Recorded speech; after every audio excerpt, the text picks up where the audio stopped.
The Tennessee State Tigers welcome in Charleston Southern, the Buccaneers, here into Nashville. If you look at Tennessee State, and they're coming off a loss. As for the Buccaneers, they're coming off a bye week and looking to get healthy. They are a bit roughed up after their last contest. And welcome into the booth, Dan Lang alongside Chris Sanders. And, when you take a look at this one, a lot has been talked about the weather. Is it going to be wet? Is it not? It's been raining most of the day. It looks like maybe it's raining a little bit again. How much is that a big key or not? I mean, it's a real big key because you look back when I played with Eddie George at The Ohio State University, we loved the weather. We loved it when it was cold. We loved when it was rainy because now it's Eddie ball, and that's exactly what we're going to see today. You know, the Tigers had a tough time running the ball last week, and this week with the rain, I guarantee you're going to get a dose of McGill, Evans, Rouse, just a slew of guys that can run the football. Let's take a look at the impact players we have for you today, presented by Jostens, one from each squad. Yeah, I love Karate Branson. I love this guy. I mean, he's a big physical guy. He's 6'2", 217, a guy who can play in the slot and the outside and can actually get open. The one thing I love about him is he can jump up and make the one-on-one footballs. And then we got Noah James. I absolutely love this kid. I watched him on film. I watch how he gets separation. I watch how he gets out of his cuts. And he is an explosive wide receiver. Yeah, second team Phil Steele All-American Jennings is. And just want to remind you that the players to watch are presented by Jostens. Jostens, the official recognition company of the OVC. And there's your former teammates. Yeah. That's Eddie George, the head coach of TSU. Former Heisman Trophy winner in his fourth year at the helm of the program.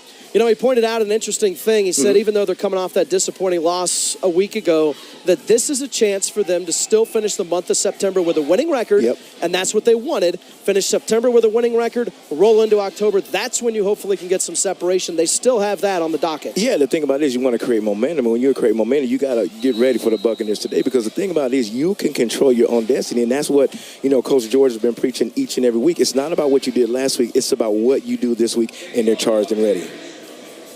So about ready to get things underway here from Nashville, a rainy Nashville, Tennessee. It's been raining here the last day and a half or so, and it's expected to rain another day or so. Maybe not as hard as we've seen it, as it is up in the air. And Dayron Johnson will let that one roll into the end zone. So TSU will come out on offense. And when you take a look at what the Tigers have done, scoring almost 25 points a game, which is third in the Big South OVC, and they are racking up over 340 yards a game, also third in the conference. So it'll be interesting to see what they're able to do today in the wet stuff, and how much can they protect that fella, Draylon Ellis. I mean, you look at him, 7 sacks a week ago. Yeah, the big nasties had to be big up front. I mean, if you look at the offensive line, you got Meadows, you got Smith, you got Freeman, you got guys that got to protect your quarterback, because at the end of the day, you want your quarterback to feel comfortable, and it starts with up front. As Ellis, in the wet stuff, will hand it off, and immediately there's some space, and nice pickup there for Jordan Gant. Actually, check that. It's Jalen Rouse. Yeah, Rouse. Yeah. Evans. So it's you know what? They have them all. And they all have twos. Got a lot of running backs. I love what he did. Figure this out. I love what he did. I mean, just a jump cut during 11 personnel, and when you run the inside zone, you just want to make one cut and go, and that's exactly what we're seeing on this play. That's what you want from your running back. And you want to establish the run, and you look at C.J. Evans, and we mentioned how the Tigers have a bunch of running backs, and so Evans is the guy that they look at as the home run hitter. I mean, they look at him as a guy that can bust loose. He is. I mean, he's 5'8", 180. He averages 4.3 yards a catch, and when you have a guy like that that's good, he can make some big plays. And there, Ellis has some space and is able to complete it to Karate Branson, who's our impact player, already making an impact here on the first drive. Man, just a great job by the quarterback. The one thing I love about Ellis is what he did. He kept his eyes downfield. He threw it to a spot where only the wide receiver can catch it. And I just love Karate Branson. He has a big physical body, and he jumps up and catches it as a high point, and that's what you want for your wide receivers. Yeah, Karate's standing at 6'2", 215 pounds. Yep. Off a game, 9 catches, 99 yards for Karate, and there, just out of the reach of Bryant Williams, one of the players that they are keeping an eye on. There you see Karate. Let's take a look at our keys to the game for today's matchup. Yeah, we got to limit the negative yards on the Tiger side. The one thing last week, they kept getting behind the chains, and you definitely want to do that. They got to stay in front of the chains, run the football, and they have to protect it. The rain is coming down now, so you got to know your assignment, you got to know what you're doing, and don't have negative plays. Indeed, it is a 2nd and 10 for the Tigers. There, Ellis. No, that's a different quarterback. Gonna run things in there. That is Tevin Carter, who is the redshirt sophomore from Memphis, Tennessee. Just a big body. I mean, when you run that zone read stuff, and all you got to do is just get the football into your quarterback's hands. And that's what you want, especially with the rain that's drizzling right now. You got to protect the football. But if it was me, if I'm an offensive coordinator, I'm not going to do a lot of quarterback exchange with running backs because of the weather. And now you have Ellis back in there for Tennessee State.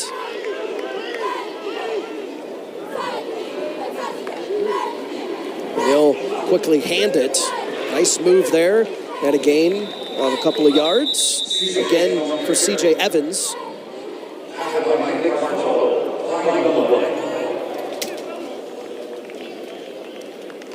You know, I love what Coach Partridge is doing. I mean, I know we're looking at the penalty right here, but I love what he's doing. I mean, he's having a lot of formations, and we're looking at the penalty right here. I think it's holding, and that's what we talked about last week. The offensive line has to make sure that they don't make the wrong decisions, and that's exactly what we saw. And we talked about at the beginning of the game, not having the negative plays. You got to stay in front of the chains and not behind the chains.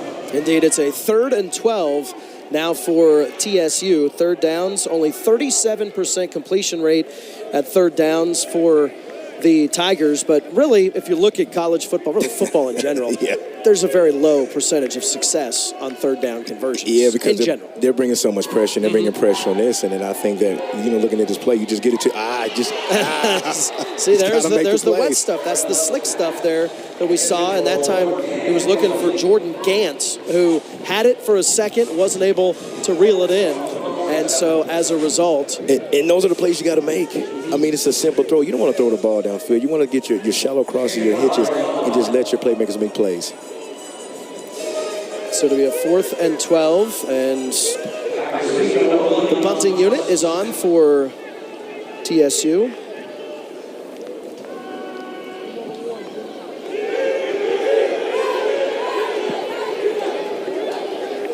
That'll be down at the 20-yard line. The rain now coming down pretty hard. It is. It's coming down really about an hour and a half before the game for that space. Really didn't have much rain at all. And here we are, kicking it off, and let's do it. Oh, man. The heavens have opened. Actually, I had some of my best games in the rain. I mean, we played against the New York Jets. We played in there, and it's like a monsoon. It's raining hard. Had like a 76-yard touchdown because the DB failed, and I scored the touchdown. So that's what you like. All right. You're making it happen. I like it. So it looks like it is going to be Rob McCoy under center. Oh, he's back. He injured his ankle. Actually, it is going to be Caleb Jackson. Initially, it was looking like McCoy. Now it's going to be Jackson. So McCoy came into the huddle. Then Jackson raced out there. Jackson is who the idea was going to be the starter as he hands it off here. Had a gain of a few yards. And that's one of the big question marks for CSU today. What are they going to do as far as QB1 goes? Because clearly, Caleb Jackson gets the start. He gets that nod. Rob McCoy, the graduate transfer they brought in from Sacred Heart, is dealing with an ankle injury. But he's their QB2. Yeah, and the thing about it is no team's going to feel sorry about that. And the thing about it is you get the next man up, and whoever's got to play has got to play. But, you know, just kind of looking at the quarterback, even though he doesn't weigh that much, he's still a big kid, and he's going to make some plays in the option. Now the handoff to Eisen as he rolls over for a few yards, still on his feet. Let's take a look at the keys to the game for Charleston Southern. Well, here's our keys to the game is getting QB1 in the rhythm. You got to get in the rhythm. That's exactly what you want as a quarterback. As a quarterback, you want to feel comfortable. You want to go through your reads and make sure the offensive line is protected. And then also on the other side, you got to swarm Draylon Ellis. Draylon Ellis is a guy that can make plays, a guy who can, throw the ball in the field. You got to get pressure on him, get him off his spot. Jackson now taking a look over toward the sideline. Now, he, a year ago, was their starter week 1. But he didn't fare so well. He was out there for 6 possessions. All of them were 3 and outs. But he's drawn the start here today because of injuries. And again, the handoff goes to Tyson Greenwade. Pickup of a couple of yards before he's brought down. Just kind of look at last week when they went against Tech. You saw the defense kind of struggling at the line of scrimmage because the offensive line of Tech was really being physical. You don't want that same thing to happen and carry on to this game because you got to win in the trenches. You got to win up front and try to make sure you stop all this zone reading and all this motion in the backfield. But you got to control the line of scrimmage, and the defense is not. So it'll be a 2nd down and 7. That was a gain of 3 yards.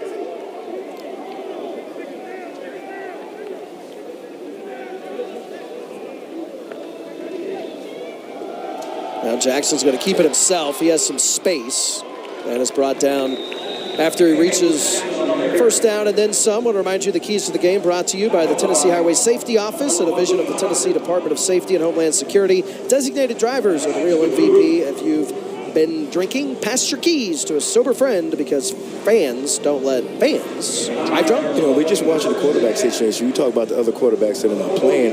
You still have a shifty quarterback. You still got to stay home. The linebackers got to stay home and watch what's going on in the backfield. But at the end of the day, nobody cares if you're the third stringer. They're going to come at you, and they're going to make sure that they get you off your spot. Well, and in talking to TSU defensive coordinator Brandon Fisher a couple days ago, he said it really doesn't matter which quarterback that they go with. It's going to be the same look. And right there, that didn't fool the big guys up front, including Eric George, the 6'2", 280-pound sophomore who was in on that. Yeah, man, just great job by that defense. And just look at George and look at these guys and swarming to the ball. And here's what I love about the situation. They don't get caught up with the eye candy in the backfield. They're physical at the point of attack. They're using their hands. And look at Big George, big physical specimen. And that's exactly what you want to have when you have your defensive guys. So it'll be a 2nd down and 11 as we approach the 9-minute mark here in the first. Jackson will hand it off. A little dancing there and pushing forward. A gain will go for Tyson Greenwade. CSU, a team that can run the triple option. And that's why the key to knowing your assignments plays in. Does the weather play much with the idea of running the triple option or not? I think they're going to maybe get away from it because there's so much ball handling. And when you got to do all this, you got to put the ball in the belly of it, and you got to run with the ball. Yeah, change it exactly. And that's what you don't want to do. You just want to make it as simple as possible because we haven't seen the option yet because the ball handling. You just don't want to do that, especially as a quarterback and a running back. 3rd down and 4. There's a little toss, and again, Greenwade has it. And is he going to be to the first down marker? Might be just a bit short. Maybe a yard or so short. Yeah, just watch this play. And you're going to look at a lot of plays that are going to be simple. You're going to see a lot of flares. You're going to see a lot of hitches. You're not going to see the ball thrown down the field because of the weather. You can't catch the ball in the wet weather. But you're going to see some simple plays, Dan. You're going to see hitches. You're going to see screens. You're going to see things like that that are simple. So it will be a 4th down and 1. And we'll see what Coach Gardenia is going to do. Gabe Gardenia, 2nd year as head coach with Charleston Southern after 6 years as the head coach at Albany State. Brought a couple of the players from Albany State over as transfers. There you see the quarterback Caleb Jackson, who's the redshirt sophomore from Evans, Georgia. He's one of the guys that came over from Albany State. So they are indeed going to go for it, and the handoff is going to be good for a fresh set. Still on his feet, Greenway trying to move the pile forward.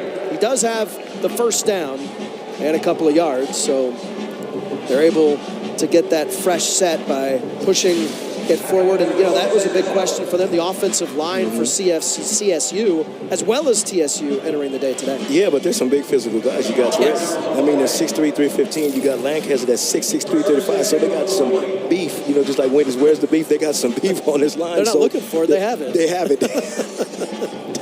They actually have it. So especially in this weather, this is the weather that you love. I mean, it's raining like crazy. It's going to be who's going to win at the line of scrimmage, who's going to protect the football, and these are the kind of games that you want in the rain.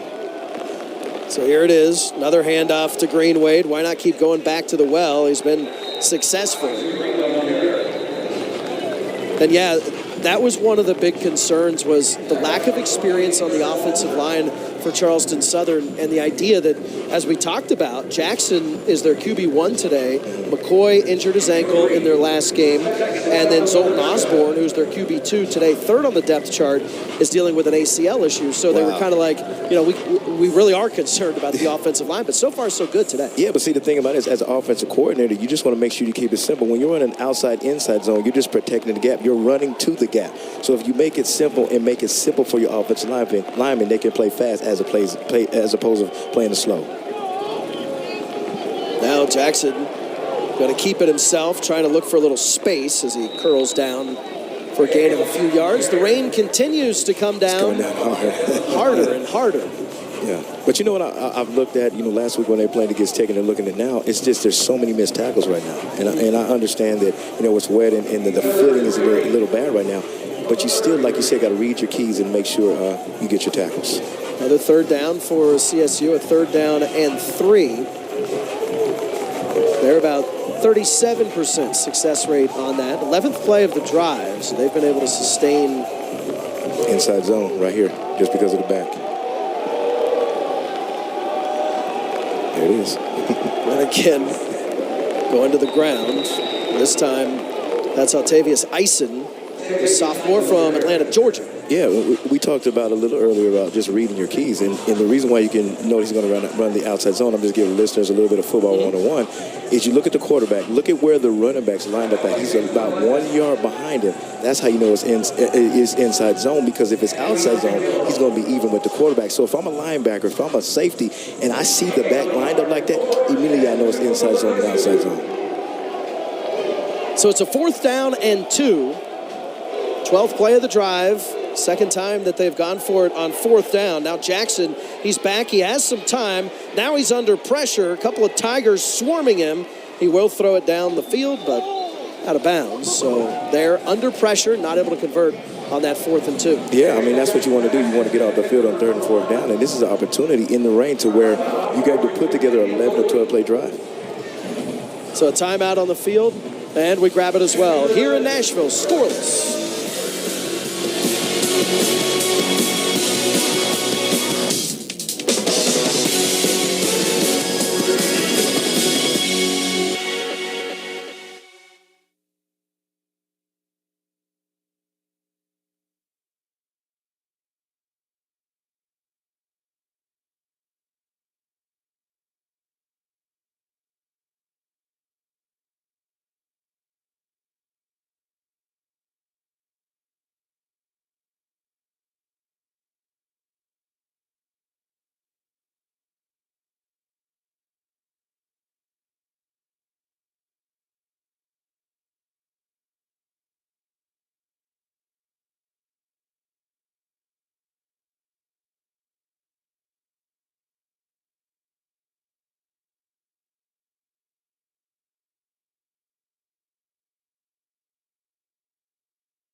Back here in Nashville, wet Nissan Stadium. There you see Eddie George patrolling the sidelines. He's all covered up.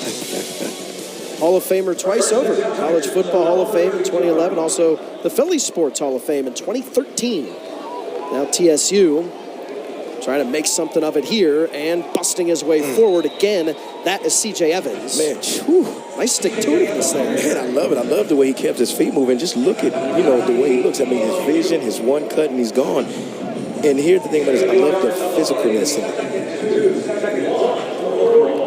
it. So there you see Eddie's coaching resume, which is Hall of Famer. Yeah, Hall of Famer. Like I said, twice over, which is brought to you by Evansville.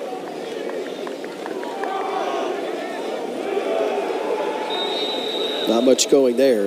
Coach's Profiles presented by Explore Evansville, where everything is in reach. Explore Evansville, Indiana. You know what I love about this drive is they're staying in front of the chains, and that was kind of one of the keys that we were talking about. If you're standing in front of the chains, then now you can do so many things. You can run the ball, you can pass the ball. You might not pass it in this weather, but if you stay in a manageable third, then you have so many things that you can do, and that's exactly what Coach Parks is going to do for the offensive coordinator for the Tigers. So here's a 3rd and 1. There you see, Eddie over 10,000 yards in his 9-year NFL career. Not much going there as Charleston Southern able to step up big. And just kind of watching this play, I think the quarterback needs to check out of that, because you got a situation to where the linebackers are mugging the gap. When I say mugging the gap, they're standing in front of the A, B, and C gap, and that's exactly what we're saying. You have a situation to where he needs to pull that, the end crashes, he needs to pull that and start running, and you get your first down. Justin Waters was in on that, transferring in from Stonehill. His dad, Donald, is a photographer at their home games. Okay, nice. Here's the punt. That's going to bounce out at about the 30-yard line or so. So we're still scoreless here between Charleston Southern and Tennessee State in the Music City. CenterPoint Energy's newest generation of safe, efficient energy includes capturing and harnessing the natural power of pure sunshine. We are increasing solar in our balanced and reliable energy mix as we power our region with more clean, renewable energy. We're bringing a little piece of the sun to every home and business while reducing carbon emissions and helping create a cleaner environment. It's just a little something for your smart energy future. He shoots, and he scores!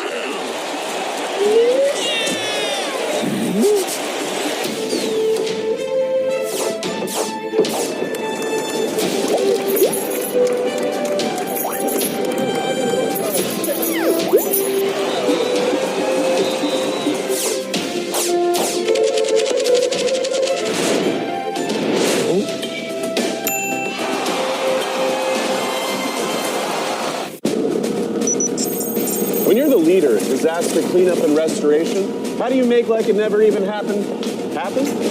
Fire it up, Randy!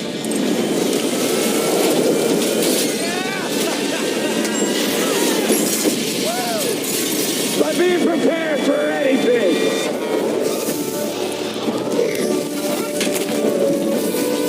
Whatever comes your way, there's a pro for that. Serve Pro, like it never even happened.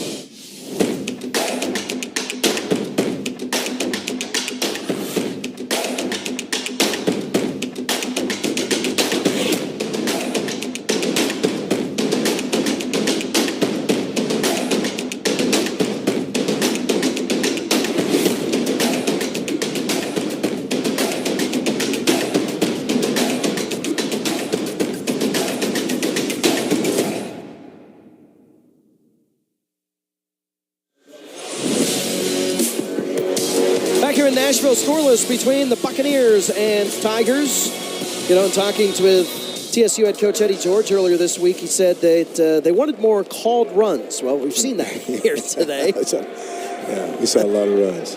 As that is the 18th running play. There have only been 3 passing plays combined so far in this game. 18 to 3. You're not going to see too much passing. I mean, it is coming down. And the thing about it is, I think, though, the whole game is going to be who's going to have field position, who's going to get big play, who's going to get a turnover. And that's what you're going to have in this game. Nobody's going to get a 60-yard bomb and catch it. It's going to be, methodically going down the field. And it's the team that makes the least amount of mistakes is going to win the game. So Jackson will be under center with Ison standing next to him, who will get the ball, roll off to the right side, and a gain of a few yards. Another look at Coach Gabe Gardenia, second year as the head coach. Charleston Southern was a kicker at Alabama. No way. Even coached with Saban. 2003. How about that? With Saban and who else did he coach with? And Mike Shula. Mm-hmm. Dang, he's got a wealth of knowledge. That's why he's a head coach. That's why he's a head coach. It's actually his third stint at CSU as a coach. Was a special teams running backs coach in 2008 through 11, and then the offensive coordinator from 13 through 16, and now he's back as the head guy. That's good. Here's another handoff and muscling forward across midfield. Again, that's going to be Ison. Dan, just kind of looking at what we talked about, if you look at this Buccaneers offense, what is their base? base. They want to run the option. How many times have we seen the option so far? 0 times, because now you're talking about you don't have to where you have to pitch it to a guy and he fumbles it and TSU gets the ball. So you're going to see some fundamental stuff. You're going to see some fundamental runs. You're going to see inside zone, outside zone, and do what you want to do. Are you going to see that more until there's scoring? And then once there's scoring, the other team may have to change it out? Yeah, you might see that, but I think it's going to be a low-scoring game because of the weather. I mean, look, the game's going by so fast. We got 24 seconds left in the game. I mean, in the I was going to say, half. it's not going that that's fast. too fast. But you're going to see a lot of running. You're going to see a lot of field position. You're going to see, I'm going to say this in this way, boring football. You're not going to see the explosive plays. You're going to see inside zone, outside zone, dives, all those crazy things because you want to have good field position. And indeed, that looks like how the first quarter is going to come to an end here in Nashville. The Tigers and Buccaneers are scoreless in front of the faithful here at Nissan Stadium.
Back here in Nashville, a rain-soaked Nashville, Tennessee. Charleston Southern, the Buccaneers visiting Tennessee State.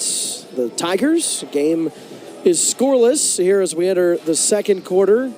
It'll be a first down and 10 with the ball on the TSU 45 for the Buccaneers. Caleb Jackson 0 for 1 passing. We mentioned the huge number of running plays versus passing plays. And here's another one on the ground. And again, that's Eisen with a nice pickup. Man, just a great job. And that's what you want as offense. You want to stay in front of the chains. And that's exactly what the Buccaneers are doing. Because the thing about that is, especially in this weather, you want to have some type of rhythm, to get down the field and try to get a touchdown or, a field goal. Any point counts. So it'll be a 2nd down and 8 from the 43. So that was a pickup of 2 yards. As the Buccaneers peer over to Coach Gardenia. Mentioned how Jackson is QB3 getting the start here today. Bustling forward here for a pickup of a few more yards. They keep going to Octavius Eisen. Yeah. Why not, I guess. A 5th-year senior. 4 years at CSU after spending some time at Tyler Junior College in Texas, not just in community college in Kansas, before finding his spot in Charleston. Yeah, I mean, just he's not big in stature, but he plays big. And the one thing I love about this kid is he keeps his feet moving, 4 and 5 guys on his legs. He keeps the feet churning. That's exactly what you want as a running back. He was one of the guys that defensive coordinator Brandon Fisher of the Tigers pointed out in our meeting earlier this week to keep an eye on. And we have, and he's been so far putting up a pretty good game for them. I just seen a play I haven't seen in 17,000 years. We call it the slice play, to where you fake the pitch and you give it to the running back between the A and the B gap. I mean, I haven't seen that in years. Unbelievable. The slice. Yo, that's unbelievable. I haven't seen that in years. I mean, we used to run that a long time ago, but just kind of watching that, it just kind of brings back a little bit of memories. So are you that old? You haven't seen it in 17,000 years? Yeah, I'm 50-something. No, I'm 20-something. Here's 4th down and 1. And again to the ground, bustling forward. And it's a fresh set and then some. It's a helmet comes off. It's Eric George with the helmet coming off. He wants a flag. Yeah. Doesn't look like he's going to get it. He's going to come off the field, Eric is. We'll get another look at it here. Yeah, I mean, just a physical runner. Ooh, I mean, that's what you want when you have your linebackers feeling. But here's what you see as your running back. He takes 5 or 6 guys to bring him down. But even though he got the first down, this is what I love about the Tigers doing. There's 6 or 7 hats around the football. You got to continuously be around the football and don't give up the explosive plays. So it'll be a 1st down and 10 from the TSU 30 for the Buccaneers. Jackson mentions how he's the QB3, but getting the start today because of injuries. Doesn't throw the ball a lot. Loose ball, and they're going to have to tumble down on it. That is Eisen making sure that they maintain possession. Yeah, I mean, first time we've seen that, amazingly. Yeah, I mean, it is. I mean, the weather's pretty bad, but here's what I do if I'm an offensive coordinator. The one thing I want to do, I'm not getting a shotgun because the ball's wet, and you know the quarterback snap was a little high. Snap was high because the ball's wet. So I'm getting under center to where the ball handling is correct. Make sure I get it to the running back. Make sure I don't put my quarterback in a tough situation if the ball's high. So it'll be a 2nd down and 16. So a loss of 6 on the play.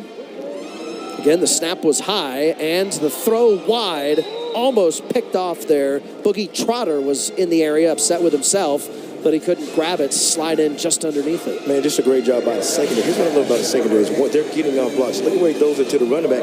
Look at Boogie Trotter. Look at where he's at. Look how he positions himself to where he has his hands on the wide receiver. He shields him off, and he gets ready to tackle the running back. That's just great technique, kind of what you're talking about. Get back to the basics. That's what you want your cornerback. There's Boogie, one of the step-up players this season, especially last game. He had a really good game in the last contest for the Tigers, and they almost came away with a pick. This time, the handoff again going, this time to Greenwade as he jumps out to the left side. See, that's what we talked about. It's third and 10, and you running the ball. This shows you how the weather impacts everything. Over 5 combined teams today. So we're talking about the low percentage of success rate on 3rd down conversions, and neither team has been able to do that. Now CSU has converted a 4th down, 1 of 2 in that department here this afternoon. And right here, I know everybody's thinking of why aren't they going for the field goal, right? I mean, you're not with a wet ball and, you know, it's raining outside. You just don't want to have a situation where you give the Tigers good field position. 4th down and 11. Here's Jackson. He's got a little bit of time, not much now. He's under some pressure. It's knocked out. Loose ball, and it's going to be picked up there by the Tigers. They're able to grab the football. Looked like it was number 12 for TSU, able to get in there, get his hand on it. Walker was also a big piece of that. Chris Walker.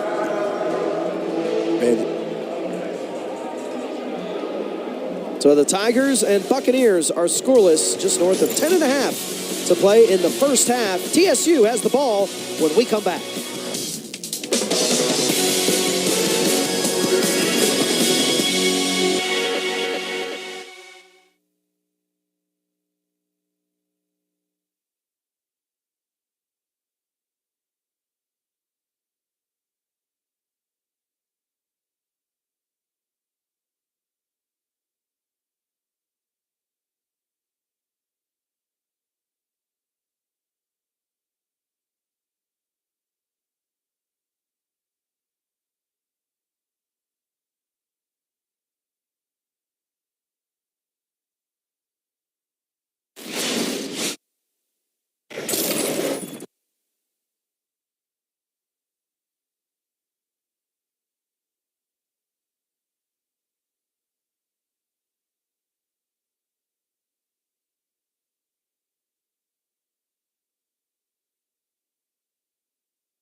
Nice play for the Tennessee State defense, including Chris Walker, the senior from Sanford, Florida. Standing at 6'4", 250 pounds, able to force that fumble.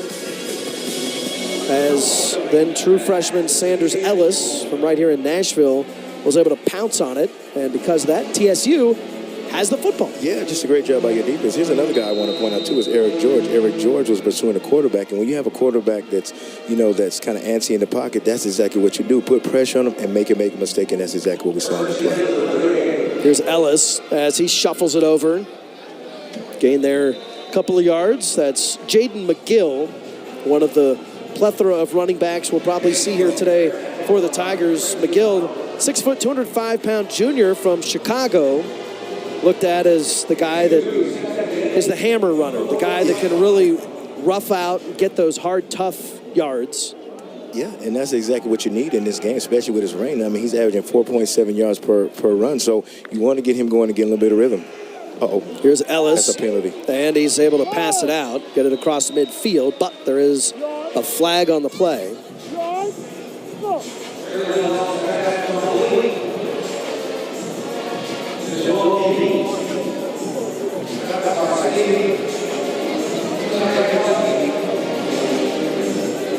The referee's discussing. They say forget about it. All right, they're just going to put that in their back pocket and keep rolling. So it's a first down and 10 for TSU. Moving the ball now on the 47-yard line of Charleston Southern. And a whistle there.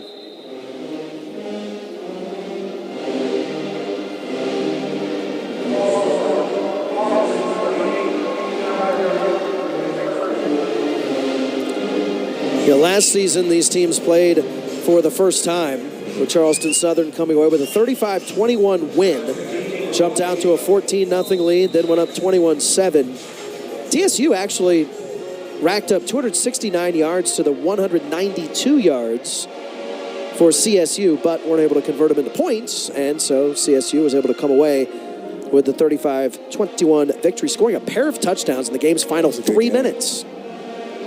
Here's Ellis, he's got some time, dumps it off, as there's McGill, able to grab it. Yeah, I mean, just a great job by the quarterback, just rolling, like it's called a naked or a boot, and you just roll out and just throw it to your running back and just let him make plays. You get it in his hands, he lowers his shoulder, bam. That's exactly what you want. Now you have a situation where you're standing in front of the chains, you're gathering a little bit of rhythm, and now there's so many plays you can run on this possession. Leon Thomas was over there in on the stop for the Buccaneers.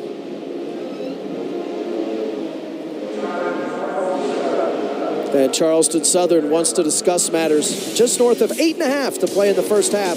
Goose Eggs here in Nashville.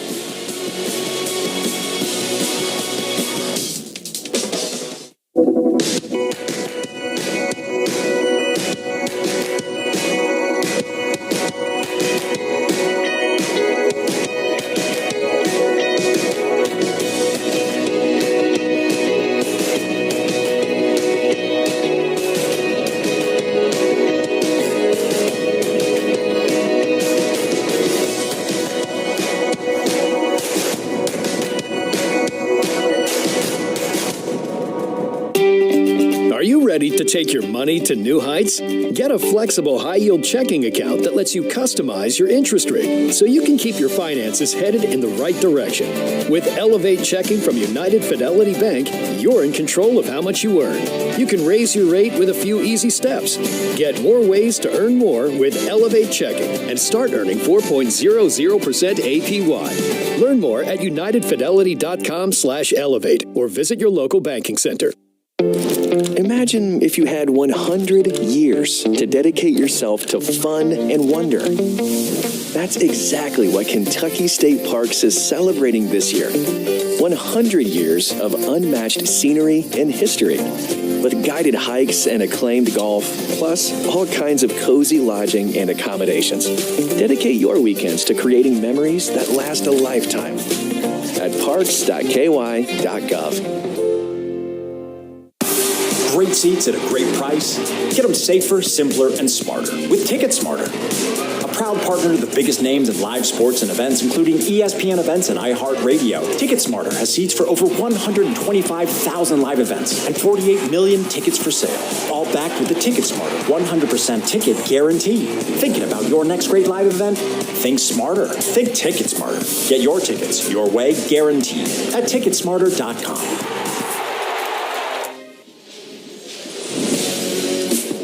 Back here in Nashville, Tennessee State, Charleston Southern, both looking for pay dirt. Just over 8.5 to play here in the first. Been a long time since TSU has had a home game. Opened up the campaign with the John Merritt Classic here at Nissan Stadium against Mississippi Valley State. Won that game by 20. Then went on the road, lost to North Dakota State, beat Arkansas Pine Bluff, and then lost last week to Tennessee Tech. And here we are this week. As here McGill goes in motion, and the pass is going to be out for a couple of yards to Jalal Dean, who I know you're a big fan of. I just love what he does when he gets the ball in his hands. He's one of those guys that reminds me of a guy that I played with named Derek Mason when I played for the Tennessee Titans. When you get the ball in his hands, he's electrifying. If you look at last week, he had a long touchdown. Last week, the week before that, he's a touchdown. He is a touchdown machine, a guy that's explosive in your offense. C.J. Evans coming into the game for TSU.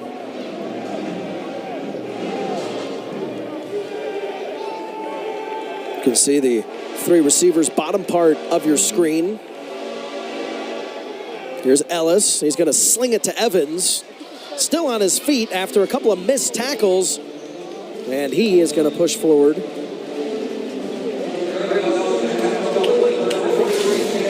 Man, just a great job by the quarterback. Watch what he does. He looks left and he looks right, and he throws it to your running back coming out of the backfield. That's what you want, just a simple pass. Let your playmakers make plays, and then when you get the ball with Evans, he is going to make something happen with yards after the catch. He's able to bounce around and pick up that yak. Yak. That's what yards after catch. Yeah. Not yakking too much on that one, but did get a little bit. He got a couple. I just love what he does. I mean, he just lowers his shoulders and try to run through your lifts. And when you have a running back that can run through your lifts through the A and B gap, but also, catch the football out of the backfield, he's just a double threat guy that you want on your team. Be a 2nd down and 8, so that was a pickup of 2 yards. This is a screen. Running back's going to come in motion, and he's going to play around and catch the screen. Here's Ellis as he slings it over, and that's going to be complete to Bryant Williams, still on his feet. You like the eagerness of this TSU offense. Yeah, they're doing a great job. And the one thing I love is I love the formations that they have. They had a 4-by-1. That's 4 receivers to the right, and you have 1 to the left. Basically, that's empty. And then what you do is you have your wide receiver come in motion. You have 4 guys blocking. Just let your playmakers make plays. And, we have a situation where it's raining. It's a safe throw for your quarterback. Looks like it might have let up a little bit from where it was when we started the game. So it'll be a 3rd down and 1. As here, Ellis will hand it off, and it'll be McGill pushing forward for the fresh set.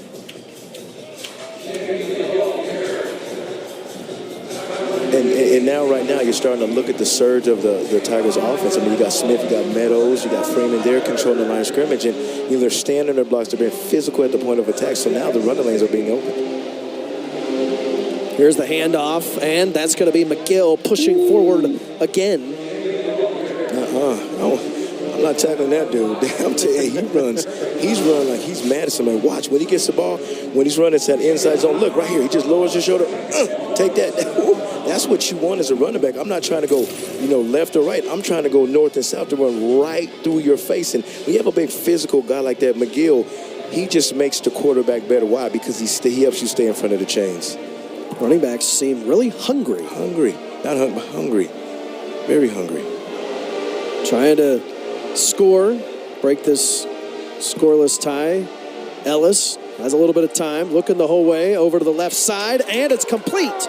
Touchdown for the Tigers and for Bryant Williams. Man, just a great job by Williams. And what I love about the whole play is you just, the wide receiver did a great job by getting off the spot. When I say get off the spot, he made his hips get inside. So watch, Ellis just drops back. He sees man-to-man coverage on the left. He just throws it up and lets your wide receiver make a play. And that's just a one-on-one battle that you have to win. Great job by Ellis and great job by the quarterback.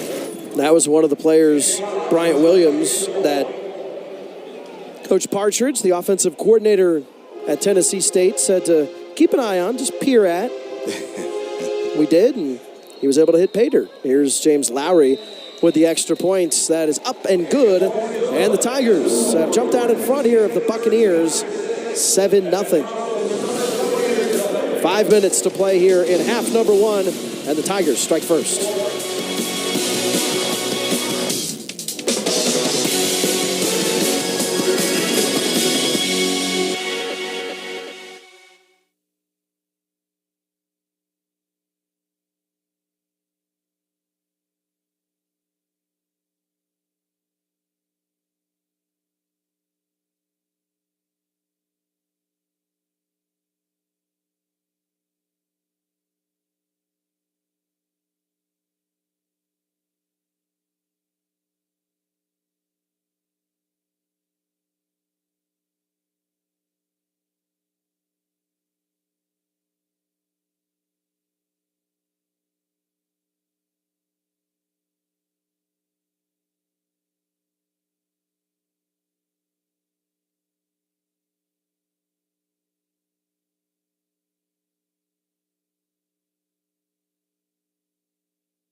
Big Blue and the Tigers roaring first here in Nashville. Out to a 7-0 lead over the Buccaneers, thanks to Bryant Williams, Jr. from New Orleans. Big smiles on his face. Why not, right? Absolutely. Great play. I mean, I love what he did. You beat man-to-man coverage. Coming to the game, he had 160 yards receiving. So he just made a big play for your offense. First touchdown of the campaign for Williams, who I know Coach Parcher, as the offensive coordinator, is very high on. Here's James Lowry is going to kick it off for the Tigers. Back here to receive it for Charleston Southern, and out to about the 20, still on his feet to almost the 30-yard line. That's Quay Kendall. So the Tigers have the 7-0 lead on the Buccaneers. Just over 5 minutes to play here in half number 1 as TSU finds the end zone. Ellis to Williams.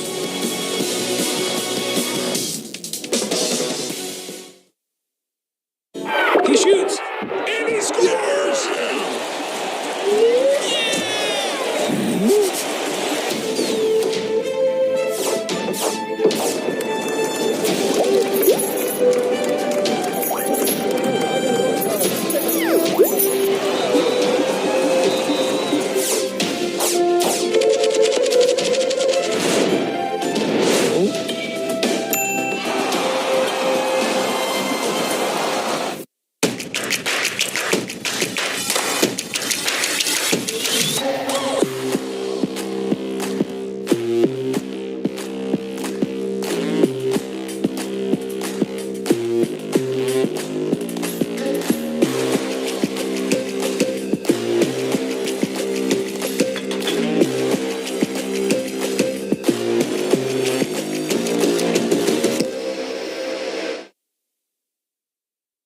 It's the excitement of the crowd, the crack of a bat, the sound of your own heartbeat, the roar of the engines.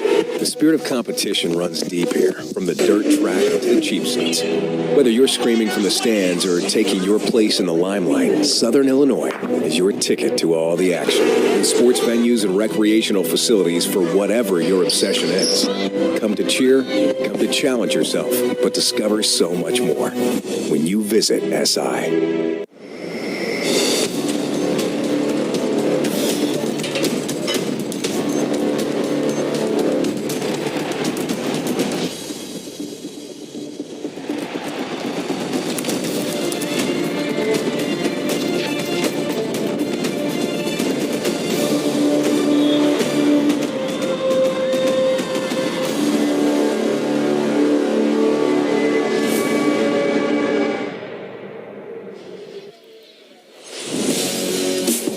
You see Eddie George has that game face on as TSU has the 7-0 lead over Charleston Southern. As you take a look at the game summary and where we stand right now, Brian Williams with that 7-yard touchdown catch. Ooh. 12 plays on each of their first 2 drives for Charleston Southern, but we're coming up empty. And that's where they stand right now. As there you see their quarterback, Caleb Jackson. Of course, Chris Walker had that forced fumble on 4th down that the Tigers were able to turn into something big. Yeah, I mean, if you just look at Jackson right now, he just looks uncomfortable right now. We talked about it when we came into the game. He's just not a pocket passer. He's just not a passer. I just think you keep running the ball to try to get something going. And that's what they're going to do as, once again, they go to Tyson Greenwade. Getting a little chippy down there. And this is the point right here what Brandon Fisher loves. I mean, it's 3rd and long. You're going to get a quarterback that's not a passing quarterback in 3rd and long. Just right here, they're still staying behind the chains. You got the defense line that's just 5 and 6, 7 guys around the football, and that's what you love about an aggressive defense. CSU 0 for 4 today on 3rd downs, and they're in a 3rd and 11 situation. It's a good place, bad place to be. For Charleston Southern, indeed, a good place for TSU to be. 4:22 to play here in the first half.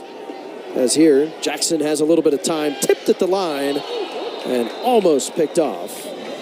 And again, Boogie Trotter, 2nd time today that he almost had a pick. Yeah, I just love what the front is doing. I mean, they're playing like an even defense, and there's so many guys around the football. You got Eric George, you got Blaylock, you got Moore, you got guys that are consistently around the football. And then you have a situation to where you have one of your defensive linemen block the ball, and that just gets the quarterback out of rhythm.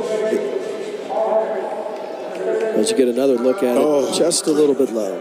He's got to make that. That's why he's a defensive back, because he hit him in the wrong spot. You didn't catch that joke, did you? So now you see they are going to bring the punt unit out on 4th and 11. And you can see the huddling on the Buccaneers sidelines with the quarterback.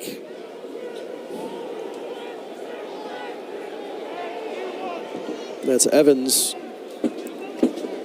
Back to receive deep for TSU. Now as they raced in, that was Chris Roan who was coming onto the field. There's going to be a whistle. There's Gardenia wanting to discuss matters. Yeah, he's want to discuss some matters for real, because we have a situation where you got a guy run on the field, you had to burn a timeout, especially with 3:57 left in the half. Those are the things you don't want to do when you got a struggling offense. And indeed, that's what they've been so far in this game. They've had some negative plays. So we'll take a look at the flashback.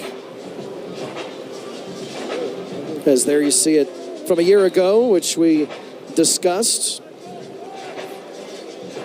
Series history presented by ServPro, the official restoration services partner of the OVC. So this, today, just the second time that these two teams have met. So Tennessee State looking for the equalizer. And you want to get the equalizer, because last year they were embarrassed. They lost 35-21. I mean, it was just a lopsided victory. So now you got a situation to where it's 7-0 with 4:07 left in the half. So you want to put some points on the board and really start getting some rhythm. That one boomed down to the 10. That's going to be down to inside the 5-yard line, backing up that Tigers offense. It's going to be fielded there by Noah Jennings. So a long field for TSU here with under 4 minutes to play in half number 1. Yeah, and here's the situation where you want to try to run out the clock. Here's where you got your big physical backs up, and you got Gant, you got Rouse, you got McGill, you got Evans. Here's where you can take a lot of time out the clock, have an 11-play drive, taking 3:53 off the clock and get a field goal or 7 points. It just gets the momentum going into halftime. Do you go deep here on the first play? Nah. No. Because in the situation, you get the quarterback hit, you fumbled, and now you give the momentum right back to the Buccaneers. I just think you keep it simple. Look at the formation they're coming out with, to where they're going in 11 personnel, 1 back, 1 tight end, 3 wide receivers. Just let your quarterback have some good ball handling and just make him get a first down. 1st and 10 from the 4 as Ellis, as he takes a gander over. There's going to be a false start.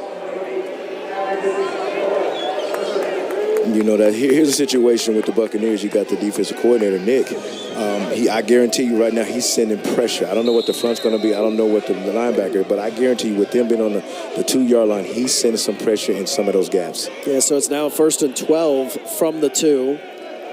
So TSU really backed up, and now once again,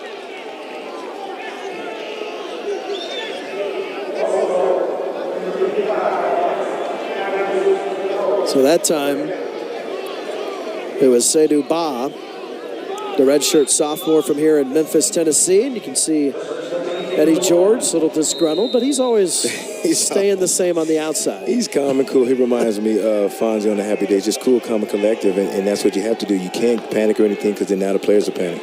Now here's the handoff, and that's going to go for a yard, maybe 2, to Jordan Gant. Yeah, I mean, you just want to stay in front of the change. I know it's 2nd and maybe 9 right now, but you still got to try to figure out a way to get some momentum. You got 3:39 left into the half, so you got to make sure that you put together a drive and not let the Buccaneers get the ball back. Here's Ellis. Now he's got a little bit of time, moving around, trying to buy himself some more time. That's and dangerous. He'll chuck it out. You don't want to put yourself in your quarterback in a bad position to where, I mean, that almost was a safety. You don't want to have a situation to where he makes a bad decision or throw the ball up or it gets tipped, and then all of a sudden you had the momentum with 3:20 left in the half, and all of a sudden you let the Buccaneers get the ball and they get 7 points and go in and score. The momentum shift changes, so you don't want to have situations like that. So 3:20 to play here in the second. 7-0 Tigers lead. on what is a 3rd down and 11. TSU's converted a couple of 3rd downs here this afternoon as Ellis will hand it off again to Gantz, keeping those legs running out to about the 10. He'll be out to about the 9-yard line. Oh, man, that was so close. I mean, just a great job by running the inside zone, and then you have your offensive linemen that are running to their gaps. So, even though, they didn't get a touchdown, they still took some time on the clock with 3 minutes left in a half.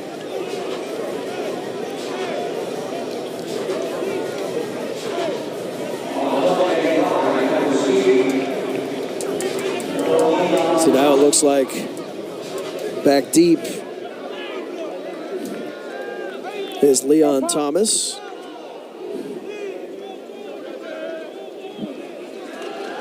As Lowry puts it up, shanked it a little bit, still going to get to about midfield.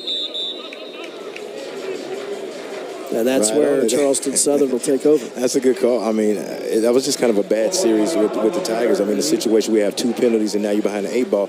There's not many plays you can run with your 1 or 2 yard line. There's just so many things you can't do. Why? Because you have penalties and you're behind the chains.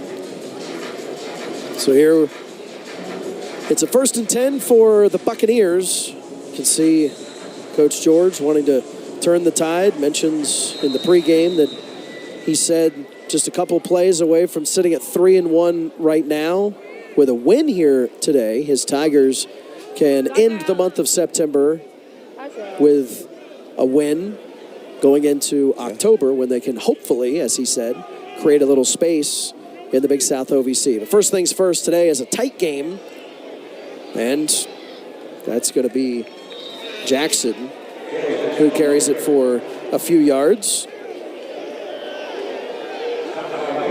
And Boogie Trotter get on the tackle. That's just a great job by your quarterback. And the quarterback, you're making a read. When I say making a read, you're watching what the defense end done. And just like you have a situation where you have the defensive end crashes, the quarterback looks, he crashes, I take it and run. And that's just a great read, by your quarterback. So that's a great job by him. Tight game here in Nashville between the Tigers and Buccaneers, with Tennessee State leading 7-zip. 2 minutes to play in half number 1 in the Music City.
Back here in Nashville, there you see Coach Gabe Gardenia patrolling the sidelines of the Buccaneers in his 2nd year as head coach of the program.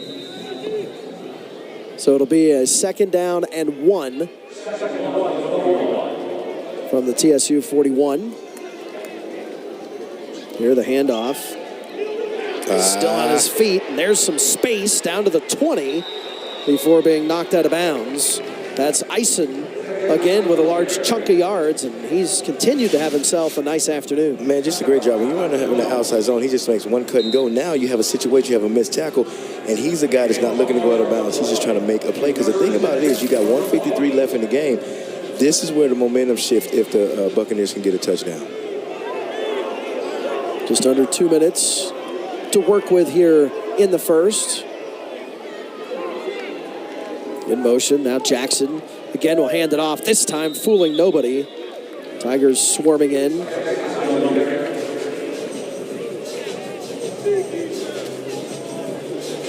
Among those in on the tackle was Keandre Booker, coming off a game with 4 tackles, including a hurry. Yeah, I mean, just a great job by reading your keys. And when we talk about reading your keys, don't get caught up in eye candy and people going in motion and guys doing different things. Just watch your guard, watch your tackle, and just come up. There you got to make that dang gummit. Almost. Ooh. Almost had that. Oh, my God. That's reading your keys right there, baby. That's what you want in a defensive back. I mean, you got a situation to where you're in a 3-by-1 set, and you know it's going to be some type of screen. And when you're reading your keys and you're looking at film, those are the plays that you're capable of making. And Boogie again there was like, it was interesting. You just saw Eddie George talking with Coach Partridge, the offensive coordinator, because there's still a $1.18 to play here in the first half. And it is a 3rd down and 10 for CSU. Here's Jackson. Again, he'll hand it off. Not much going there. A couple yards for the running backs brought down. Yeah, this is going to be an interesting call. Do you want to go with a field goal, or do you want to just go for it and try to do something? I don't know how their field goal kicker is, but I don't think they have a lot of confidence. It's 4th and 8, and you're in field goal range, and I think you got to make a situation to make a call. Field goal kicker is 1 for 1. Reed Montgomery has been their place kicker since week 2, after Patrick Fisher-Butler was 0 for 2 in week 1. I tell you right there, I have zero faith in my kicker. So they're actually going for it on 4th, and I think it's 4th and 8, 4th and 7, 4th and 9. And Charleston Southern is going to receive the kick after the half. And the Buccaneers want to talk it over. So a 30-second timeout here with 34 ticks left in the first half. Keep it here at halftime. Director of Athletics for TSU, Mickey Allen, will be joining us. Talk about the state of college athletics, maybe a little bit about the upcoming homecoming game for the Tigers, and maybe even we'll sprinkle a little hoops, maybe. Oh, we're getting it's to about that to start season. already? It's about to begin. Nice. We'll see if we have time for all that. Okay, sounds good. A jam-packed halftime show. You like what you're seeing right now with this Tigers defense and offense? It's interesting. Yeah, I do. I mean, they're matching it. They seem super focused. What about you? You're the pro. Yeah, I mean, I like what I'm saying. I like what the defense is doing. I know that, the Buccaneers are getting some plays, but they're still making them earn what they get. So, I don't know what's going to happen with this points, but this is a win-win for the Tigers. As Reed Montgomery is on for the field goal attempt. And that one is a low line drive, and it's good. That was a line drive, Russ. So he is a perfect 2 for 2 on the season. Yeah, I mean, you want to get some points in that situation, because the thing about it is, if you go into halftime with no points, and, Tigers had the points, they had the momentum coming out in halftime. Mentioned how CSU will get the ball after the half, but there's still 29 seconds left to play in this half. Tigers up 7-3, scoring their 7 points on a 7-yard touchdown pass from Draylon Ellis to Bryant Williams. And then Reed Montgomery just with that field goal for Charleston Southern, and that is where we stand. Yeah, and just kind of looking at the weather. The weather's kind of calmed down a little bit. I'm looking out right now. There's really no rain. It's just kind of muggy and wet. But now you're going to start seeing the offense is kind of change in the second half, especially with the rain being gone. You're going to see the Buccaneers where they usually run an option. You may start seeing a little bit of option coming to play in the next half. Because we're seeing a little weather change. Because we're seeing a little weather change. Ball a little drier, field conditions. Yeah, totally different. Like it never rained. Does it help the fact that we're playing, or we're not, but they are, playing on an NFL field? Yes, because it's built that much bigger and better and drainage system-wise? You just said it, they have a drainage system. And the thing about it is even though it rained a lot, the field's really not that wet. You're seeing a lot of guys that they're not losing footing, they're not slipping around. Why? Because the drainage system's absolutely awesome. And that one is going to be fielded in the end zone, out to the 10, to the 20, still on his feet, and that's a loose football. I think the Buccaneers have it, and it looks like they do. Those are the situations you don't want. We always talk about special teams being special, and this is the momentum shift. Look at the body language of the Tigers, and look at the body language of the Buccaneers. When you have a situation to where you run the ball, get down and live another day. The thing about it is you can't be loose carrying that ball because guys are swiping at it, guys are trying to run through your chest, so you got to protect the football, and the Tigers didn't. So it looked like knocking that one loose was Trayson Fowler. If I'm a special teams coach, I'm going to be a little bit upset because when you kick the ball into the end zone where it's 3 yards, you just take a knee down and run the clock out and live another down. So 22 seconds to work with here in the first. Now passing across the middle and to about the 20-yard line. That is going to be complete. As Tyree Taylor hauled that one in. Looked at as the pass-catching tight end. And he's able to live up to it right there. Here's Jackson again. Now he's under some pressure. Moves out and will throw that one away. That is the craziest sequence I've ever seen. As a quarterback, you got to be smart. You got to understand how much time you got. You had 6 or 7 left in the half. You throw the ball away and get a field goal. I don't know if they have 1 second on the clock. I don't know what's going to happen. As the officials are discussing it, looks like that's what they're going to do. The clock here in the stadium shows zeros, but Reed Montgomery on for a 37-yard field goal attempt. He just hit a field goal a couple moments ago.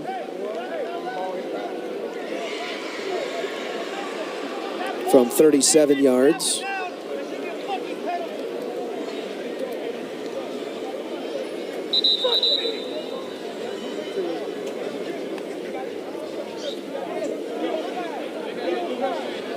Reed Montgomery, a freshman, true freshman, from Prattville High School in Alabama. Oh, I remember Prattville.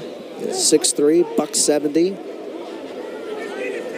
Longest coming into today, I mentioned he only had the one opportunity. It was 1 for 1, but that was from 23 yards out. So hit a 37-yarder. And now he's on for another 37-yarder.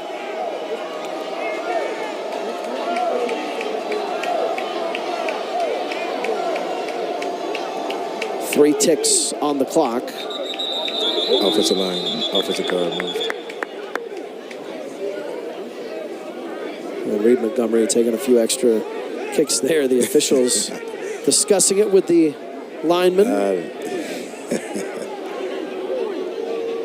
Now he backs out to some boos from the crowd here. Offensive guard moved.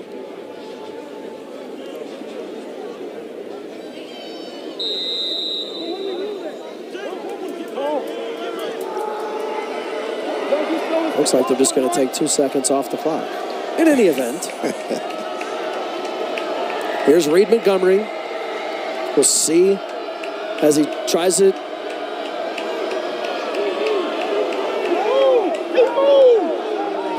The kick is up, and it's through.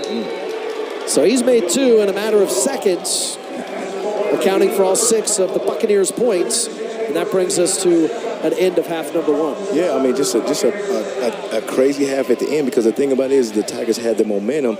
Then all of a sudden you give up 3 points before half, so now you got the Buccaneers just going with the momentum at halftime. Indeed, a tight game here in Nashville began with a lot of the rain, and TSU dancing into the end zone first, but a pair of field goals has made it a 7-6 TSU edge midway through here in Nashville.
have the Aristocrat of Bands here in Nashville. The Music City, appropriately named as the Aristocrat of Bands, has won a couple of Grammys.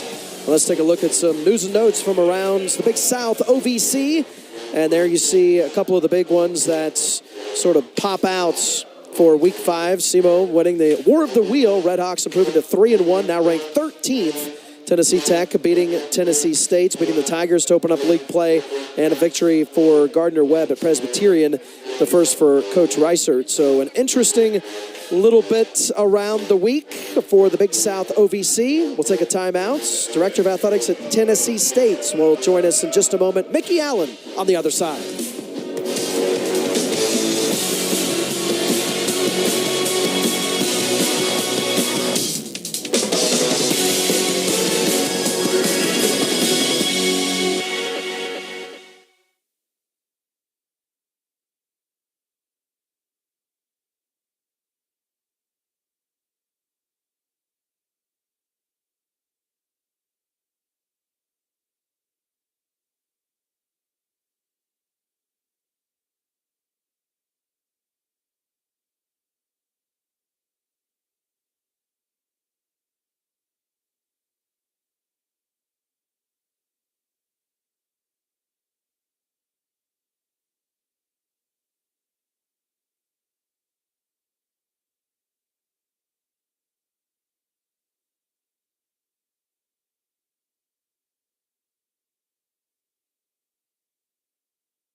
Back here in Nashville, the Music City, here inside Nissan Stadium, where TSU, the Tigers, have the 7-6 lead on the Buccaneers of Charleston Southern. And we're now joined by the athletics director here at TSU, Dr. Mickey Allen. And thanks for taking a few minutes, stopping by the booth. Man, anytime I can come see you, Dan, I'm here, man. Exactly, right? Yes, sir. No, it's a pretty good game here so far. The wet stuff affected it early, but you guys have the narrow edge here at the half. Absolutely. We're up one. It just takes one to win it, right? Exactly. But, just ball control is going to be key to finish this game, and, we need this one. Absolutely. So homecoming, of course, that's big. It's huge. Coming up, Eastern Illinois, October 12th. Just talk about what you're expecting from that, what you want to see there. Well, one, we had the greatest homecoming on land, right? Yep. In Atlanta, Golden Sunshine, we'll have a big-time homecoming on October the 12th. Get a formidable opponent in Eastern Illinois. They've been playing well.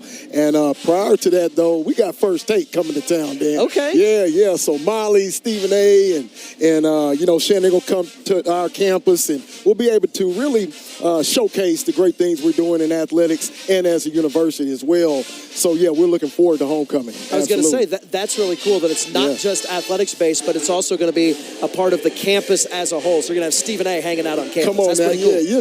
We'll be able to really showcase what we're doing from a holistic lens, right? And so our alums are excited about coming back, all the constituent groups and our stakeholders, so we look forward to it. Now let's take a look at hoop season. That's right around the corner. I mean, just think, right? And you, WNBA, you hired a nice new head coach. Candace Dupree. That name is really in women's basketball. Played for the great Don Staley, coached under Greg Popovich with the Spurs, and we get her to coach our women's basketball program. Great days are ahead for the Big Blue and our Lady Tigers. Absolutely.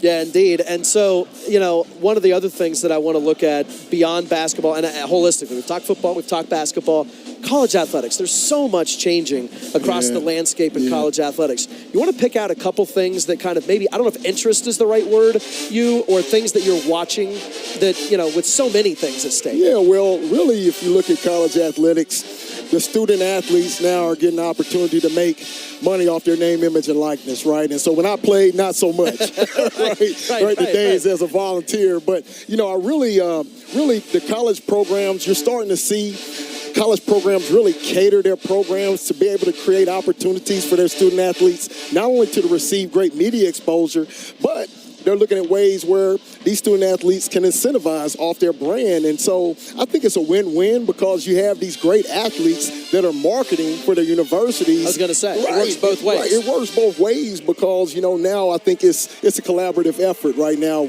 between the student athlete and the athletic departments. And I enjoy it. We're looking at ways here in our athletic department where we can continue to provide exposure and create those opportunities in the great city of Nashville. So we got some good stuff going on, me and Coach George, Coach Penny, Coach Dupree, and all of our coaches. Yeah. Indeed. You look at what you have and it's going on in Nashville. Lots of positives for you guys at TSU. Thank you for stopping by, Mickey. I appreciate it. Appreciate you, brother. Go Big Blue. That's Dr. Allen right there, the Director of Athletics at Tennessee State, where TSU clings to a 7-6 lead here against Charleston Southern.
at Nissan Stadium, Big South OVC action has Tennessee State, the Tigers, out to a 7-6 lead on Charleston Southern. The Buccaneers here at the half. And let's take a look at the halftime highlights and what got us here. And, of course, the game started off not just drizzling, but lots of wet stuff. Hey, it was a lot of wet stuff. The thing about it is you got to protect the football. And just see right here, you see Karate Benson making a tough catch. You just want to protect the football, make plays, and keep the chains moving. And on the other side, you see a quarterback in Caleb Jackson who has not had that many reps, getting the nod today because of injuries for the Buccaneers. And he's been able to hold them steady enough. And then there, you see the defense stepping up for TSU, not to be too shocked by, because that's one of their key points. Yeah, the thing about it is when you have an inexperienced quarterback, you just want to make it simple. If you look at the passing yards that he has 5 passing yards. He's just running the football and let his other guys make plays. And nice that they were able to force him on that 4th down to do that. Then you have Octavius Eisen, number 4, who has looked pretty good for them, but the defense again stepping up there. But for CSU, it was Eisen looking good, but you have here knocked loose, and then Sanders Ellis able to pick it up, the true freshman for TSU. Man, just a great job by that front. I mean, they're just making plays, and that's exactly what you want your defense. And then here's a situation with off the turnover. You got your running back that's just making plays, and then you put your team in a situation to make a score, and then we have a situation that comes up where you throw it to your wide receiver Johnson. He makes a great play and gets your team on the board. 7-0 Tigers. Indeed, a 7-yard pass there from Ellis to Williams, and here's Eisen. He has some space as he is able to pick up some yards. 70 yards in the first half for Octavius Eisen, and that helps set up a 37-yarder. Just a great job, just a physical run. And then you have a situation here where you get on the board and get on the field because you got a struggling offense. And then you have a situation, we talk about special teams being special. Here's a fumble by Johnson, and now all of a sudden you have the momentum. You lose the momentum with a special teams fumble. Indeed, and that set up another field goal from Reed Montgomery. Another one from 37 yards out. He's able to stick it, so he's perfect on the season. 3 for 3 there for the youngster, the true freshman from Alabama. So halftime stats, there you see what we have midway through this one. Rushing yards, huge edge to the Buccaneers. Pass yards, edge to the Tigers. Total yards, pretty even. Yeah, it is. I mean, the thing about it is you have 113 to 121. And the thing about it is they both have 1 turnover, but the team that has the least amount of turnovers is going to win this ball game. How about that? The 2 field goals coming in the final 29 seconds of that first half. So the halftime highlights and stats are brought to you by United Fidelity Bank. United Fidelity Bank, serving their communities since 1914. Back with the second half after this from Nashville. It's a tight one. Join us.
Second half set to kick off here in Nashville, where the TSU Tigers have the 7-6 lead on Charleston Southern, the Buccaneers, as there you see TSU head coach Eddie George. Back to receive, Tyson Greenwade and Leon Thomas. And it'll be Thomas to grab it at the 1 and bring it out to about the 20. Across the 20, still on his feet, brought out at closer to the 30-yard line. The sophomore from Georgia. You know, Dave, this is a big series right here. The thing about it is we talk about momentum shifts. You got a situation to where the Buccaneers got 3 points before halftime. Now you got a situation where if they can take the lead. So this is a big series for the Tigers and the Buccaneers.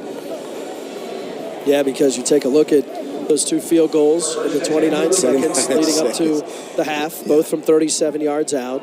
And so you mentioned momentum. It's not only something just within the half, but even if you look back, you want to, you jumped out, if you're TSU, to that 7-0 lead, and you don't want to see that escape here to begin the second half. As it's not an easy handoff there. It looked like they were going to give it to Ison, but the Tigers swarmed in immediately. Yeah, it looked kind of weird because they look like they're going to run outside zone, and just the fumbling of the ball. Here's the situation right here. See, that's what we talk about in the rain. You can't do those kind of things. You got so many things where they're doing misdirection. You got a wet ball, you got a field that's wet, and that's the situation when you have a wet football. Even though, as we said, that looks like the rain has chilled, and it looks like a lot of the fans are even taking the ponchos off. I know. Just as we're talking about Absolutely. it. But it doesn't mean that the field isn't wet and the ball isn't wet here in a 1-point game to begin the second half. As here, Jackson takes it over toward the sidelines, able to cut it upfield on the unfriendly sideline for him. Man, just a great job by your quarterback. It's just been patient. When you talk about a quarterback being patient, let the blocks, form. And then here's a situation to where you have them running the football. You fake the zone, inside zone. Then all of a sudden you just patient. Let your offensive guys get out there, and great blocking on the perimeter by your wide receivers. So it'll be a 3rd down and 3 on the 33. So another 3rd down situation for Charleston Southern.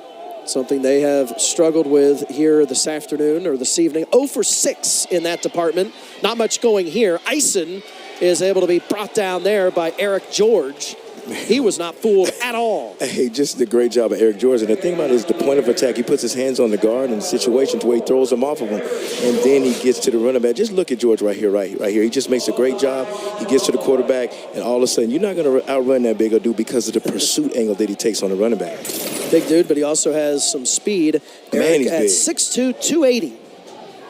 I coached him at Montgomery Bell Academy. I didn't actually coach him. I coached wide receivers. Just watch him mature into a player. I watch him how he got bigger, stronger in the weight room. When he first came to Montgomery Bell Academy, he wasn't as big as he wasn't as strong. But watching him now to mature into the player that he is, it just makes him a special player for these Tigers. Another booming punt out of the back of the end zone. Punt earlier in the game was 72 yards. So Gilbert Brown, who leads the Big South OVC and is in the top 5 in the country, coming into this evening, averaging 48 yards a punt. Oh, that's huge. I mean, look at him smiling there. Yeah, I mean, you're punting the ball, but see, the thing about big piece of the field position. Oh, absolutely. That's exactly what I was going to say. It's all going to be about field position. I know the weather is not a concern now because, the rain stopped, but it's still, when you get good field position, that's how you create the momentum. You're talking about Eric George. He can squat 530 pounds. Yeah. Is that about what you're at? Yeah, no. My spleen would explode. But, just watching him, he came in as an 8th grade, and I watched him grow. He struggled with finishing sprints. He struggled with some things. But we always talking about a kid trusting the process. Mm-hmm. This kid trusts the process. He listened to this coach. He's got great parents with Taj and Eddie George and all those guys that challenge him to be great. Now he has a position to maybe go to the second level. Why? Because you're hard work. You trust in the coaches. You get in the weight room. You do the little things to be great. And that's what we're seeing with Eric George. So here's Draylon Ellis to come out and lead the TSU offense on a 1st and 10 from their own 20-yard line. C.J. Evans with Ellis there in the backfield. And the handoff will go to Evans. Actually, juked me out. Ellis keeps it and Able to pick up a couple. Ooh, looked like maybe a little, is that a little kick there from So Darius get a Bell? little chippy. Yeah, maybe so. But I love what Ellis did on this play. And the thing about it is, there's a read on this play. And one of his reads is he watches what the defensive end does. If the defensive end crashes, he pulls it and he runs the football. And that's exactly what you do. Stay in front of the chains and live another down. Great job by Ellis. Couple receivers down toward the bottom part of your screen. Here he's going to dump it off, and the ball's going to come loose, but they're going to say it's incomplete. Yeah, there's just no rhythm on that play. I don't know what they were trying to do. I know they're trying to throw the ball and get to the receiver, on the end line. But at the end of the day, if you're running the ball and you're standing in front of the chains, just basically stay with that. You don't want to get cute in this situation. You're in front of the chains. Give the ball to your running backs, give the ball to Ellis, and let those guys make plays as opposed to doing something out of your element. So it'll be a 3rd down and 15. We talked about the negative plays to begin the game. I haven't really hit on that a ton since then, but here you have a 3rd and long for TSU. Yeah, you don't want to have those negative plays because I guarantee you the defensive coordinator is going to pin his head back and come after the quarterback. Right now they're mugging, the gap. So, here comes a guy. That's what we talked about. Ellis trying to shoot out to the side, but under a lot of pressure, unable to complete the pass. So not a real productive first offensive set here in the second half for the Tigers. Yeah, there was no rhythm. There was actually no rhythm on that play, or no rhythm on that series. You got a 3 and out. You got a situation to where you're in front of the chains. You got to make something happen and take some of this time out the clock. So deep to receive for the Buccaneers will be Leon Thomas. Was a special teams player of the year at his high school, Stonebridge in Georgia, as he will let that one bounce in front of him at about the 38-yard line. Then he has it go off of him. It looks like it's going to go out of bounds, so it will stay with TSU, and that'll bring us to a timeout. 11:43 to work with in the third. Timeout. Tigers clinging to a 1-point lead on the Buccaneers.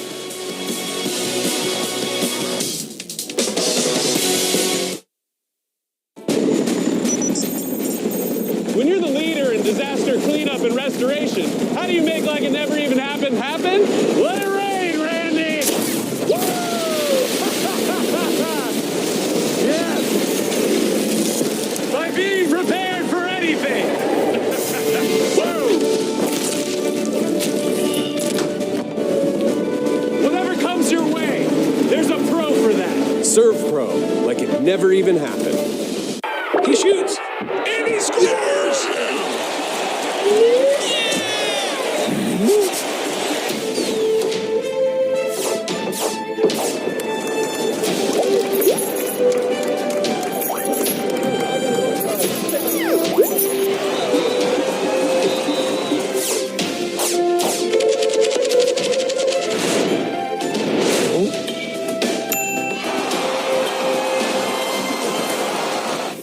CenterPoint Energy's newest generation of safe, efficient energy includes capturing and harnessing the natural power of pure sunshine. We are increasing solar in our balanced and reliable energy mix as we power our region with more clean, renewable energy. We're bringing a little piece of the sun to every home and business while reducing carbon emissions and helping create a cleaner environment. It's just a little something for your smart energy future.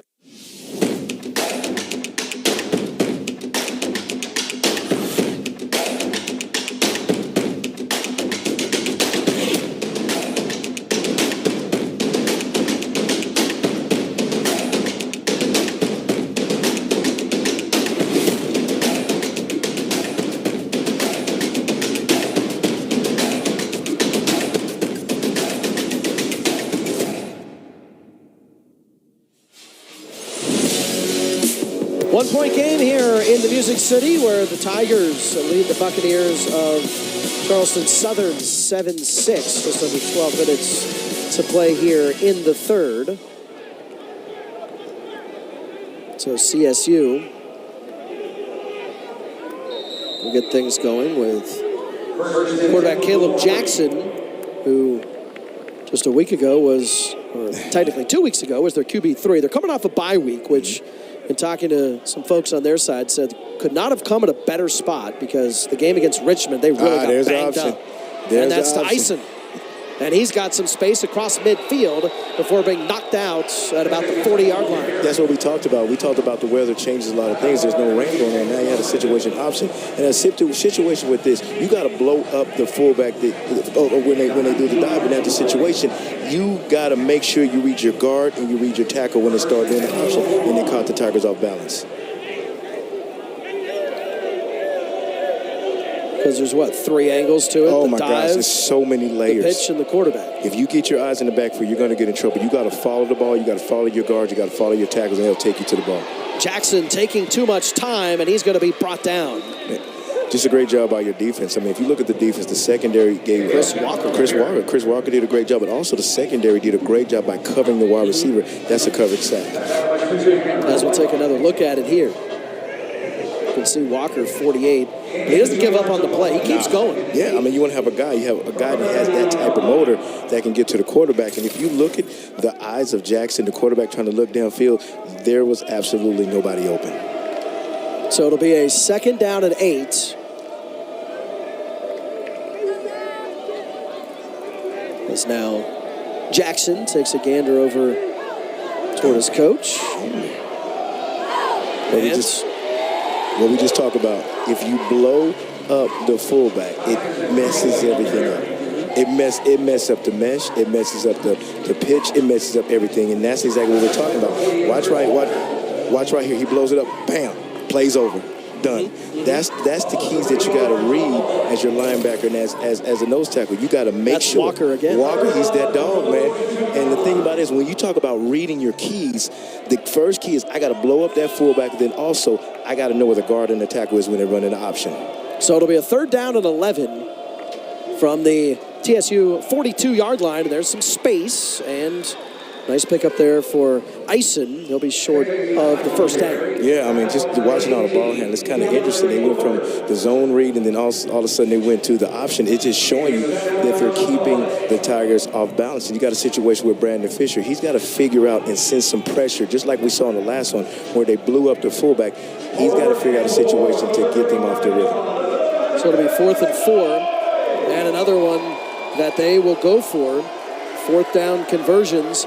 2 of 4 so far this evening for the Buccaneers. They're trying it again as Jackson has some time. He goes deep, and he's going to find his receiver. Nice catch there. Hauled in by Noah Jennings. Man, just a great player by Jennings. And the thing about it is you got a quarterback that's really not a good passer. You just throw it up and let your wide receiver make a play. See, there's no read. He just throws it to the man-to-man coverage outside.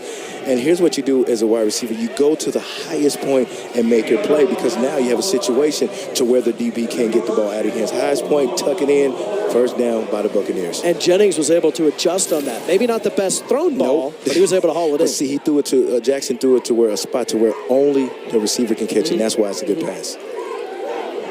So it'll be a 1st and goal from the 4, and the handoff to Eisen as he barrels his way forward down to about the 1-yard line. Yeah, I mean, if you look at the offensive line of the Buccaneers, I mean, they're controlling the line of scrimmage. You got Lancaster, you got Sorensen, you got guys that are punishing the Tigers. The Tigers got to figure out a situation to create some pressure. I don't know if you want to bring a saw blitz. When I say saw blitz, bring something off the edge to start to blow up the stuff that's going on in the backfield. So the redshirt sophomore quarterback for the Buccaneers, and Jackson now is up under center as he's going to hand it off to Eisen.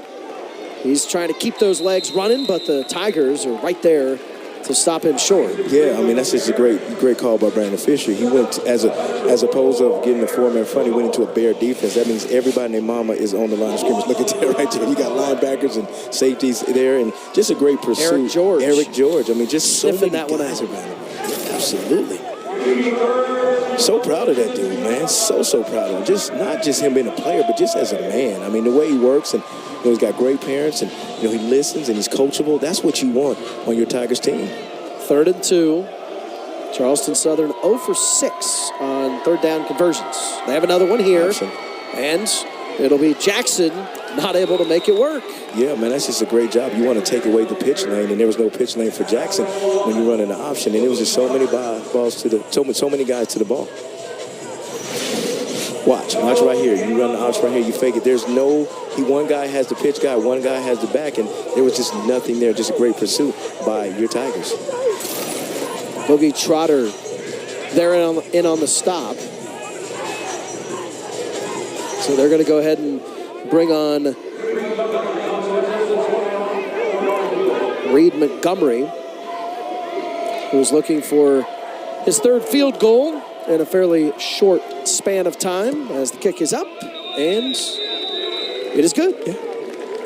So, just like that, Charleston Southern grabs the 9-7 lead over the Tigers. Midway through the third.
Back here in Nashville, 2-point game. Buccaneers have just taken the 9-7 lead on the Tigers. 3 field goals in the game from Reed Montgomery, and Charleston Southern has gotten off many more plays than the Tigers here in this contest, and they've also owned the clock as far as time of possession goes, as well as here in this game.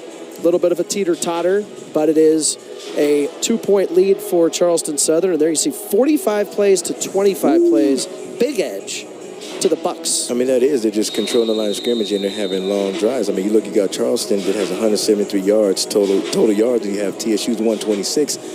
Even though they only scored 3 field goals, they're still controlling the line of scrimmage, also, the time of possession. And you look at time of possession, 26:01 for Charleston Southern to 12:36 for Tennessee State. That's boomed back, and it's going to go out of the back end of the end zone. You know no parts of that. Yeah, Evans moved out of the way of that one rather quickly.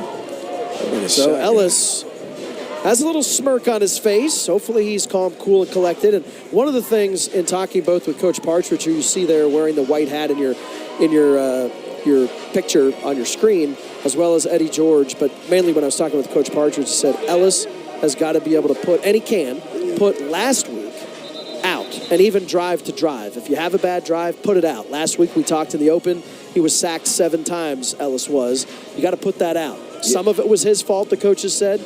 A lot of it the offensive line's fault. But needless to say, just a game like that, you got to forget. It's easy for us up here to say, but they said that he does have that compartmentalization where he can do that. Yeah, he's just a mature quarterback now. Last year he probably would have sat around and got upset, but now he just said, I got to go make a play, just like we might see one by here. And he was trying here as he was looking deep. was going for Jalal Dean. He had a step on him, and the thing about it is you see how he's talking to his wide receiver to get back on top. We always talk about a wide receiver stacking the defensive back. When I say stack them, there's an imaginary line to where you release off the line of scrimmage and you get back on the line. That's exactly what Ellis was doing. Get back on your line so I can throw it into a window to where only you can catch the football. So for Ellis, his 5th straight incompletion. This time he does complete it, but nothing going there for Bryant Williams.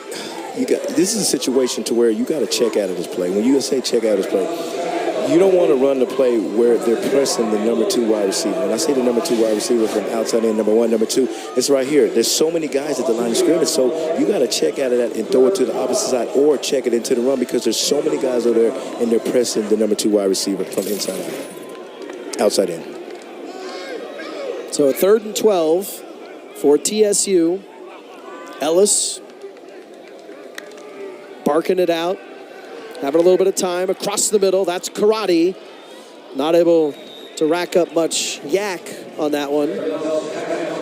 Yeah, just looking at the defensive coordinator, Nick, is, when the Tigers go spread, that means you got to get the ball that quick. They just do the quick game.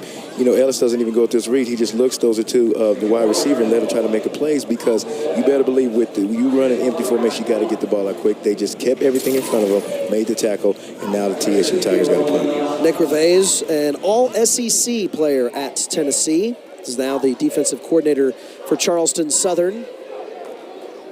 So it's a 4th and 8, and ball dropped momentarily, but the punt will get off there for Lowry. It'll bounce back to around the 30-yard line. That's where the Buccaneers will take things over. So Charleston Southern, 2-point lead.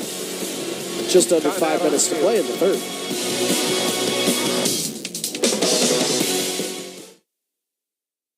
If you want to make the most of your vacation, there's no better place than the Bluegrass State.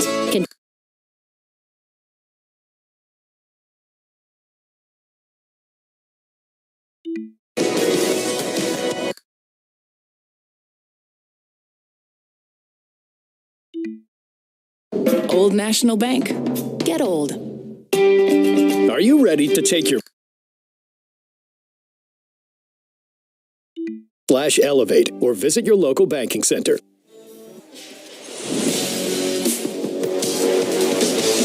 Close game here in Nashville between Charleston Southern and Tennessee State. A banged-up Buccaneers team clinging to a 2-point lead over the Tigers. Just under 5 minutes to play here in quarter number 3. Beginning of the game, it was rain-soaked, but here since halftime, it's been dry out there on the field. Nothing going there.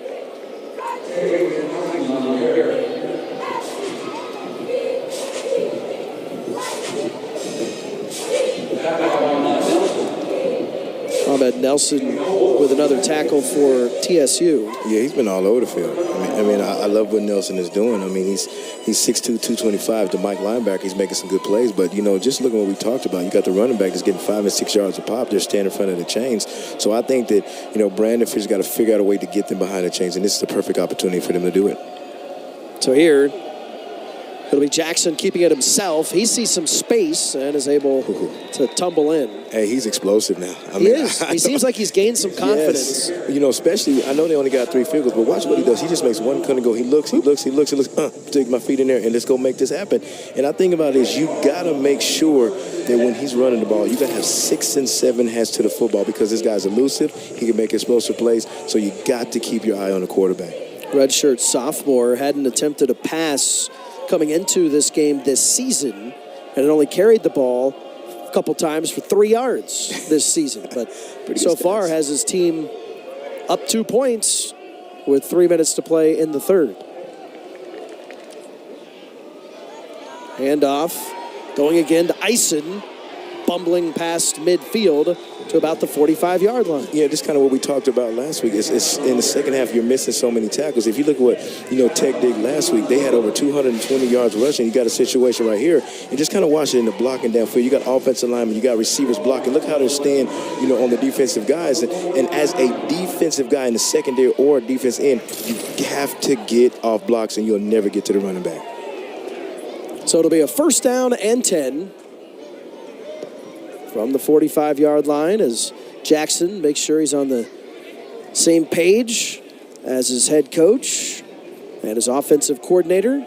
Handoff goes to Ison.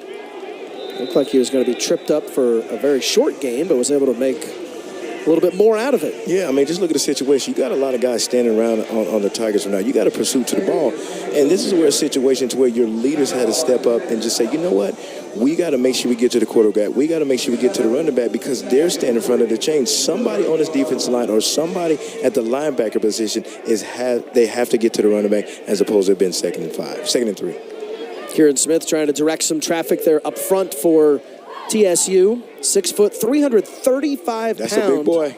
Graduate. There you see him, number 4. There you see him. He's ready to roll. Plug up some room and in pursuit. But again, that is going to be Greenwade. Short gain there for Greenwade. Man, just a great job by your center. I mean, you got Hayes at 6'3", 280. I mean, he just blows up the nose. So, when you have the offensive line that's controlling the line of scrimmage, there's just so many things you can do. Right now, I wouldn't even pass the ball because you're standing in front of the chains, you're physical at the point of attack, and you're making sure that you're having rhythm on this drive. And you have the lead. And you're taking time off the clock. There's 1:19 left in the third quarter. So, you have the Tigers on their heels right now. Mm-hmm.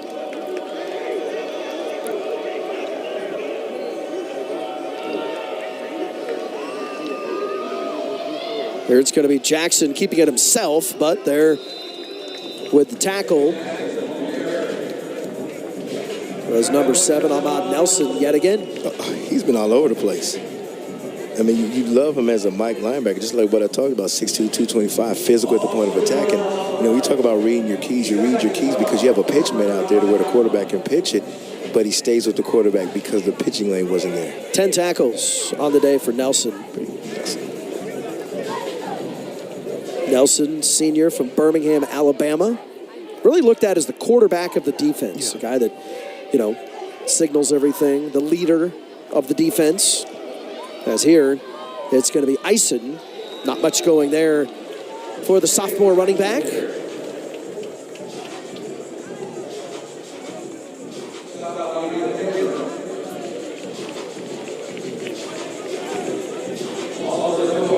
It's me on to Kimbrough. Yeah, Kimbrough did a great job. I mean, just watching what he's done. I mean, he's been a bright spot of this defense also. That's the end of the third quarter. 50-year senior in on that one, and that will bring us to the end of the third. Still a tight game. Bucks lead the Tigers 9-7.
Final stanza here in the Music City, Nissan Stadium, Nashville, Tennessee. There you can see a couple of the fans feeling the beats.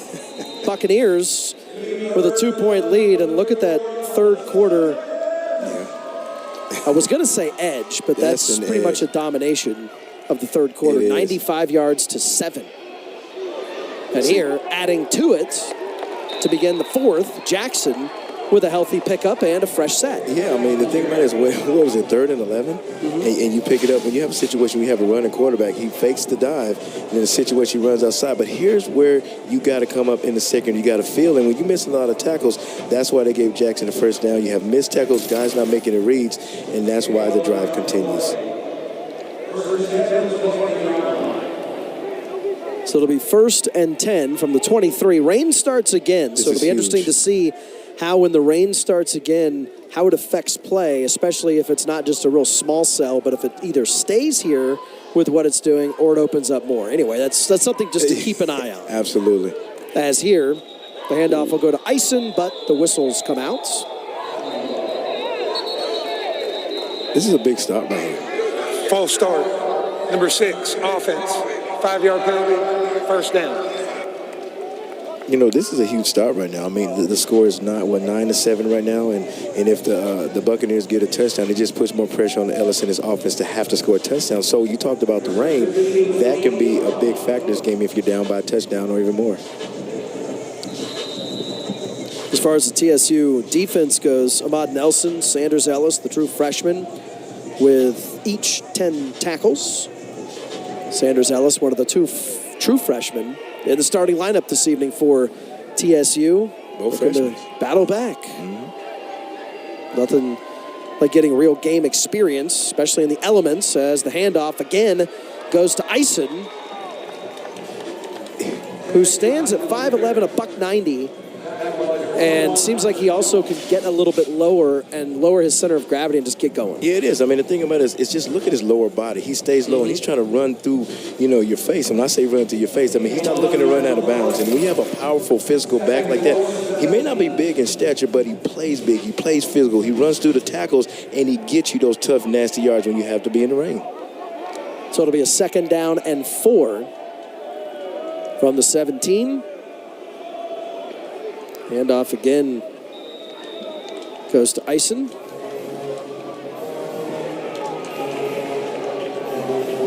Ison at about 150 yards on the night. Wow. Hey, he's a good-looking back, and the one thing I love about him is he's just great vision. He's calm and cool, collective, and he's one of those running back that he's patient. When you have a patient running back, he lets the holes open up to where he makes one cut and go, and he's lowering his shoulders north and south. But then he has some speed, but also has the ability to use those legs and push forward if and when he needs to. Absolutely. There's Jackson, as he'll hand it off again to Ison, who's tripped up inside the 10. Yeah, I mean, we got to start making tackles. And the thing about it is, when you have a situation where you have the front, when they're playing in the even defense, and your secondary is making the plays, that just shows you that the offensive line of the Buccaneers is controlling the Tigers' front. So, Brandon Fisher, the defensive coordinator, is going to have to make a decision. Does he want to go bare? Does he want to go, a 5-man front to really stop the bleeding of this run? He's going to have to make some quick decisions really, really quick with 11:56 in the game. And a 2-point lead for the Bucs right now. 2nd down and 6. There you see what Ison's done, 135 yards, averaging over 5 yards a carry. There he is again. And here he is again, almost to the goal line, loses it. Is it going to be TSU football? They say yes. He's down. They said he was down.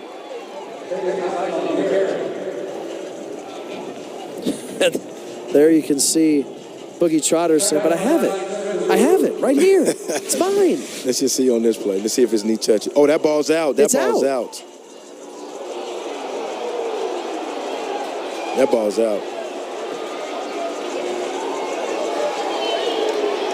Yeah, that ball's out.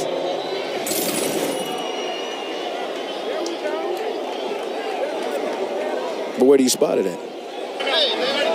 The previous play is under review.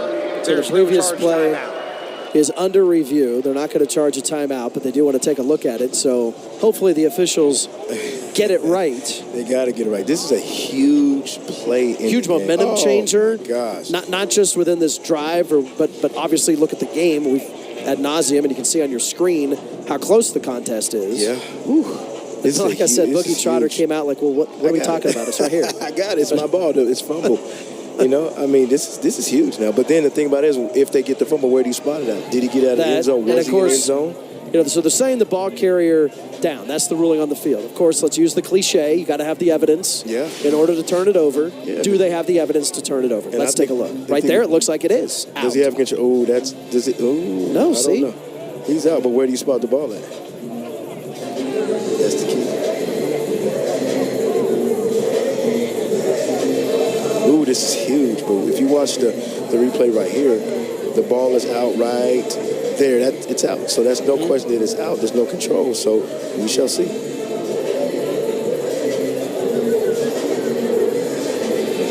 Spencer Roof also in there for TSU, along with Boogie Trotter. Boogie Trotter has a way to sniff out the football. Yeah. That's what Brandon Fisher, the defensive coordinator at TSU, said. He just has a way of finding the football, and the football just has a way of finding him. Yeah, you just have a defensive back that reads his keys. We talked about that earlier, and we had a situation early in the game where it was a 3-by-1, and he sniffed out the screen to the wide receiver. So when you have a guy that pays attention to his keys, he's looking at film, he's listening to his defensive back coach, defensive back coach. So, when he listens to them and does what he needs to do, that's why he makes those type of players. Richard McNutt. Yeah, McNutt. I was trying to get his name. Yeah. Come on, you can't forget about him. Yeah, absolutely. The ball is out. He's out of there. This is a big call. And that's why the officials are taking a while to make sure that they get it right. Yep. Now here's the big decision. Where's the ball? Was Boogie Trotter in the end zone? After review, the ball was loose prior to the runner's knee hitting the ground. It was recovered by Tennessee State in the end zone for a touchback. It's going to be 1st and 10 TSU at the 20-yard line. Huge. So huge, massive turnaround here in the game. And right before the official announced it, he obviously told the coaches, and you can see Brandon Fisher jumping up and down and racing down the sidelines. Brandon wearing the red 3/4 zip that you may have seen on your screen a couple seconds ago. But big play for TSU, big play for the defense, and let's see if the Tigers can turn it around and turn it into some points, trailing here by 2 with just over 11 minutes to play in the contest. Absolutely. I mean, the last couple of series, they were 3 and out, and there was just no rhythm. They got to figure out a way to get the ball in the end zone or actually get a field goal and take the momentum away from the Buccaneers. Low snap, and the handoff is going to go for a couple of yards and nothing more. We're looking at the situation with the rain. I mean, there's not too many things you can do. You're going to eliminate a lot of the ball handling. You're not going to throw the ball deep. They just got to figure out. Yep, there's fish, and you got to figure out a way to, get the ball down the field. And you look at Brandon Fisher right here. I just love his attitude. I play with his. I mean, not play with his dad. His dad coached me, Jeff Fisher. So he's a defensive-minded coach, and that was a big stop by the Tigers. Ellis. Looking to give it to Evans, doing so off the right side, but not much there. Yeah, the offensive line's got to do a better job. I mean, you got a situation to where you run an outside zone. You got to understand that the linebackers are blitzing the gaps. You got Evans that maybe lost a yard in that play, but if I'm the offensive line, I got to make sure when I run an outside or inside zone, I'm running to my gap. You have to run, and if you don't run, you got those linebackers blitzing those gaps, and that's exactly why we saw that tackle for a loss. Offensive line is a young offensive line, both in age and experience for TSU, and we've seen that here this evening and in the last game. Ellis under some pressure as he sweeps out, and will have to throw it away. Yeah, it was just so much pressure, and the thing about it is, as a quarterback, I have to make sure I know where the pressure's coming back. There was a late safety blitz, and that's why the pressure was on Ellis. There you see Jamari Freeman, the redshirt sophomore, one of the more experienced linemen, the right guard, kind of walking with Ellis there right after that play for a second. Yeah, I mean, we always talk about communication, not just in the secondary, but you got to communicate, at the offensive line. You got to understand where the pressure's coming from. They had a late safety blitz. As a tackle or as a receiver, I got to let the quarterback know that there's pressure coming to where he's got to get the ball out quick. James Lowry to punt for TSU. Leon Thomas is back to receive, calling for it, and will field it at about the 35-yard line. Timeout on the field. So that is where Charleston Southern will take over, clinging to a 2-point lead here in Nashville.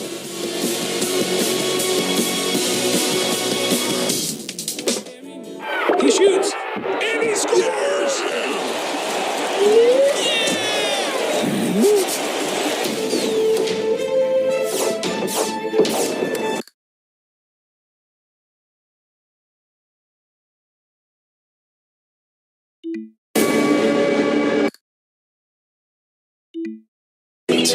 Whether you're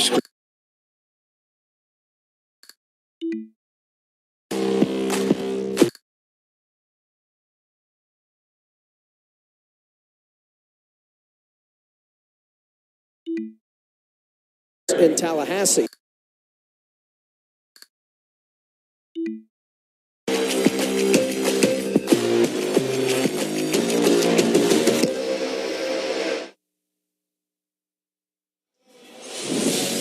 If you stepped away for a few minutes, score's still the same, 9-7. Buccaneers lead the Tigers, 9:42 left to play in the game. Want to remind you about the upcoming schedule, which is presented by Sunbelt Bakery, the tastiest flavors under the sun. And there you see the next 3 games for Charleston Southern. Mention how they're coming off the bye week, and there you see the next 3. Western Illinois is next up for them. They have 9 straight weeks of football, capped off by the season-ending game against Florida State, the Seminoles in Tallahassee. But before all that, Western Illinois is next, then at Lindenwood and SEMO. And that's what you see, and it's presented by the Sunbelt Bakery. But yeah, after the bye week, 9 straight weeks of football for them. So, and we mentioned how they're kind of banged up. Yeah, they are. But they're still playing some good football. I mean, the defense has been solid. They held the Tigers to 7 points. And the offense is, even though they have a third-string quarterback, they're still methodically going down the field. So even though they have a lot of guys banged up, they're still being efficient. So it'll be a 2nd down and 4 as Jackson stands next to Eisen. Quarterback, high snap, gives it to Eisen, and nothing going there. Defense able to stuff him. Yeah, that's a great job by your defense. They ran outside zone in that play, and as a defensive lineman or a defensive linebacker, you just want to shoot the gap to where the offense can't get to the gap. So great job by the defense. They're still pursuing, and I love what I just saw on the play by the Tigers. Big George, there he is. He's a mammoth of a man. 6'2", 280. So it'll be a 3rd down and 6 for the Buccaneers. Another 3rd down possibility for them. I believe they're 1 of 10 on the evening. And that one, loose ball. And it looked like Jackson is going to pounce on it. This rain, it's not here's what we always talk about at the beginning of the game, ball handler. Look at the situation where the ball is in his hands. When you have a wet football, those are the things and those are the problems you're going to have. If I'm an offensive coordinator, I'm going to get understanding to make sure I secure the football as opposed to being in shotgun.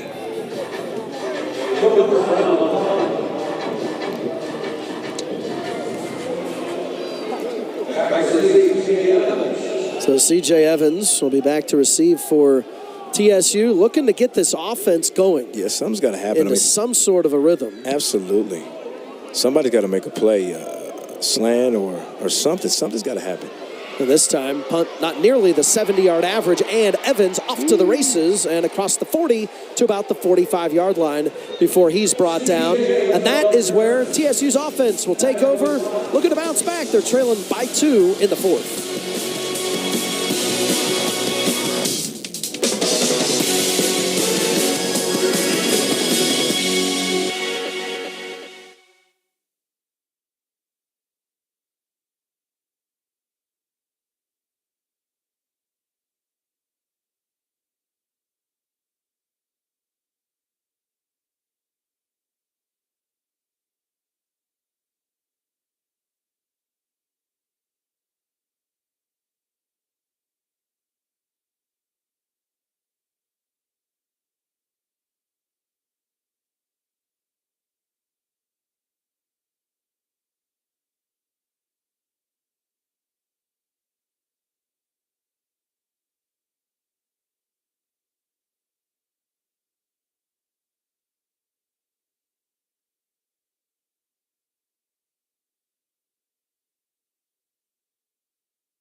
There you see Tigers head coach, a former Heisman Trophy winner, Eddie George, patrolling the sidelines. And you see the upcoming game schedule for TSU, presented by Sunbelt Bakery. And there you see the next three for the Tigers.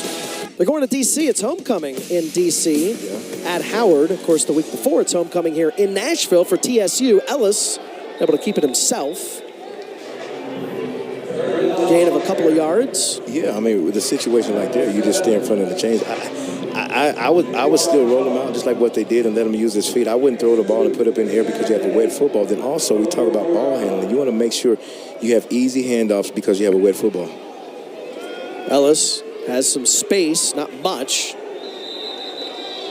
So he throws the ball down. Rain continues to fall. You can see some frustration there from Ellis. And the reason why he's frustrated, Dan, is because if you look at the pressure that he's getting from the defensive line, because the offensive line is getting, manhandled at the point of attack, and he has no time to get his read or go to his progression because it looked like right there's going to be a screen. But the reason why he threw it to the ground, because there was nothing there, and that's what you've been seeing the whole game. 2-point game. Buccaneers clinging to it here with just under 7 minutes to play in the contest. That was going to be whistled dead. False start. Offense number 6. 5-yard penalty. Remains third down. That's on Bryant Williams. So that moves it back.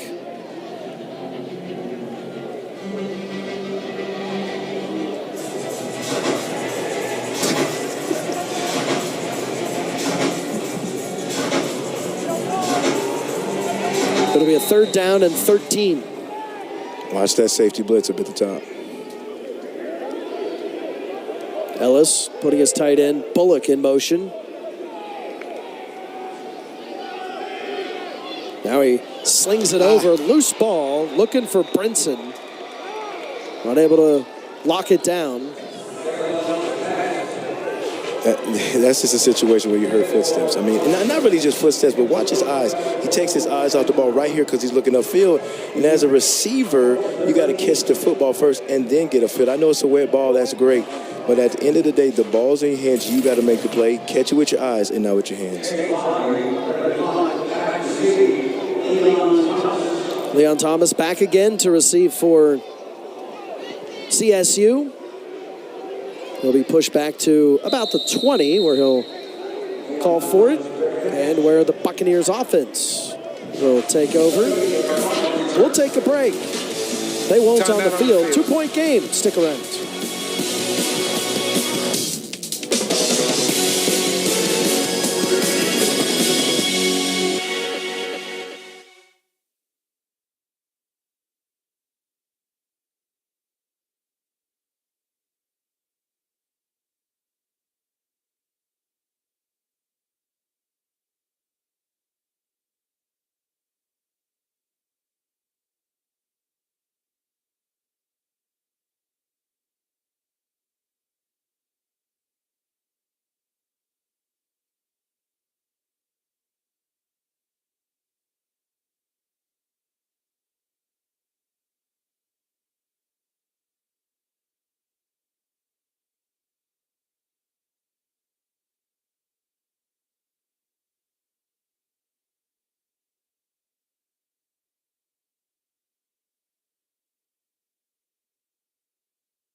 here in Nashville. 6:37 to play at Nissan Stadium, where the Charleston Southern Buccaneers have a 9-7 lead over Tennessee State, the TSU Tigers. And it'll be CSU with the football as they will look to get things going. 1st and 10 from their own 24. And the handoff will go to who else but Eisen. They're grabbing a few yards. Man, he's just a powerful runner. What you want to do is you want to keep the chains moving. He keeps his legs moving. It just shows you the vision that he has, the power that he has. He consistently keeps his leg moving. Now, as opposed to being 2nd and 3 or 2nd and 4, it's 2nd and 1. You have a manageable first down.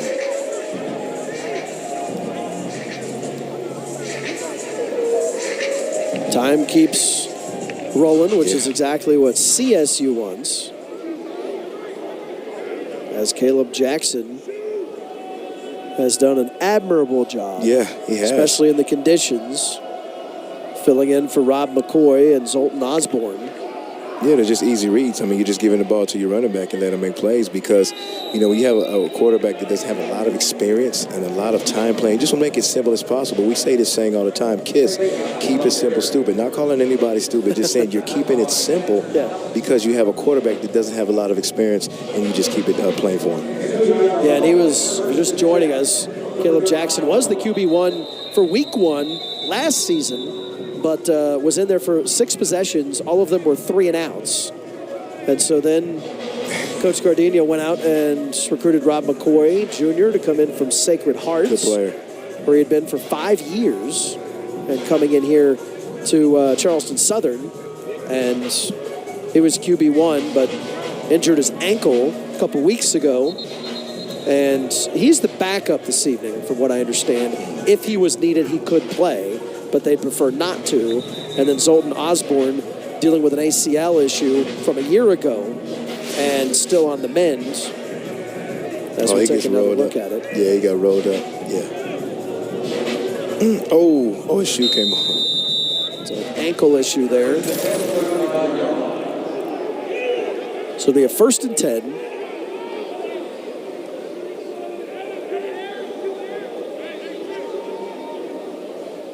From the 35 as Jackson takes his time. 3 receivers off to the bottom part of your screen. They're running the clock down to it's 3 seconds. That's exactly what they're doing. So they can clap all they want. It makes our job tougher. It makes it tougher. So we got to talk about everything. Because you think like, hey man, it's 10 seconds. You can feel that. But they want to run the clock out. You have the momentum with 2. You don't want to get. And they just keep getting first downs, and they're standing in front of the chains, and your offensive line is just controlling the line of scrimmage. Why not? I mean, you got 40 seconds before the play clock runs out, and you got 36. You run it down, and then now you put pressure on the Tigers to stop them on defense and get the ball back. There you see Coach Gardenia. What's interesting is his second cousin, Vince Giardina, is the wide receivers coach. Now, they're related, but their last name they want pronounced differently. Why is that? I don't know. Gardenia is the head coach. Okay. And Giardina Okay. is the wide receivers coach. Yeah, just like right here, he has 31 carries. I mean, he's carrying the load, especially as well. You want to have a guy that carries the load, and he's been carrying his load the whole game. Indeed, Eisen has. And they've wrapped him up there. You see get fired up. Number 93, that's Kimbrough for TSU. It's a great job by Eddie George calling a timeout. I mean, that's what you want. Timeout, Tennessee State. Their first 30-second timeout. So Eddie wants to discuss matters with his team. Still, obviously, plenty of time in a 9-7 game. Not much has happened offensively in this game. The 3 field goals for Charleston Southern. Reed Montgomery has been perfect, 3 for 3, sticking a pair of 37-yarders within 30 seconds to wrap up that first half. And then a 20-yarder here in the second half. That after TSU quarterback Traylon Ellis found Williams for a 7-yard touchdown pass. That's all the scoring that we've seen here this evening. 3 field goals, 1 touchdown pass. Yeah, and the thing about it is you have I think it's 3rd down right now. If you get off the football field, you give your offense maybe 330, 320, to try to win this game. But you just looked at what Eddie George, you just called a timeout that leaves them with 2. So, it's a great opportunity to get off the field, stop them on 3rd down, and have a long drive to kick a field goal to win the game and get off this field. 1 for 11. CSU is in third downs. Third down and 8. Handoff again going to Eisen, and nothing going as the Tigers are able to stop him. Man, just a great job by the defense. They're in an under defense with a 5-man front. I mean, it just shows you there's a lot of guys on the line of scrimmage because they already know that Jackson is not going to pass the football. So have a lot of guys on the line of scrimmage to stop the gaps and stop the run, and that's exactly what you saw in the play. So now a chance for TSU to get the football back. As again, it'll be C.J. Evans, the deep man for the Tigers.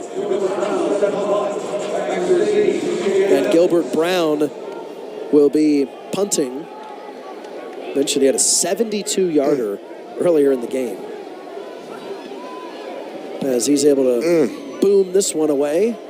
Evans racing over. That's going to bounce at the 10. And it'll go out at about the 8-yard line or so. I think Brown wanted it a little further. Kind of has a smile on his face. Yes. I mean, that's a huge punt. I mean, they're deep in territory. So this is what you want. You know, this is what you want. Ellis has been playing okay, and he got to make some plays on this series. Then we just look at the punter. He's like, oh, come on. I like it. I ain't never seen a punter do that, but he's excited. Hey, man. Mean, that's a big part of the game because of this weather. The punter, 6 foot, 175-pound junior from Georgia, is fired up. He's a big part of that because, as we've talked about, it's field position, and that's what this game has been all about here tonight, field position. Oh, it is. You're 100% Such a low-scoring game. 1,000%. You got a situation to where it's in the rain. You're not going to throw too many footballs, so now you're deep in territory, and they have to take a long drive with 2:57 left in the game. It could be interesting. So Ellis asking for it, has a little bit of time, slings it over, and finds his man. That's Karate Brinson with the completion. Yeah, you just want to have just good throws. He just ran like a little curl route inside at the slot position, and that's what you want. You want to just methodically go down the field and give it easy throws and try to keep these chains moving. For Karate, that's only his third catch of the game. There's Ellis again looking, passing, and that was almost some trouble. That's the problem that you get in with a slivery ball. The ball kind of came out kind of weird. You know, you got the rain going on. You got the receivers got to get to the right spot. You're getting jammed at the line of scrimmage. So he's got to put it in a position to where only the wide receiver can catch the football.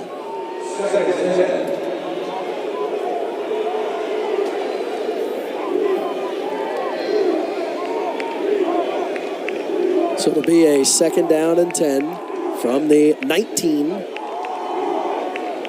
Here's Ellis, puts it up top, and here he finds, that's Williams again, out to around midfield, a big chunk picked up there by the junior. Man, just a great job by your quarterback, just throwing it to a spot to only receiver can catch it. Now, here's what we talk about, yards at the catch. You go, you make a play, and now you stay in front of the chains and get a first down. Ellis, they know they need to move things. Ellis, again, finding Williams. Short gain there. Yeah, they're just running a little, you call them button hooks or hitches, and you just get the ball into your playmaker's hands. So a timeout on the field. We'll take it as well. 2 minutes to play. 2-point game here in Nashville.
Back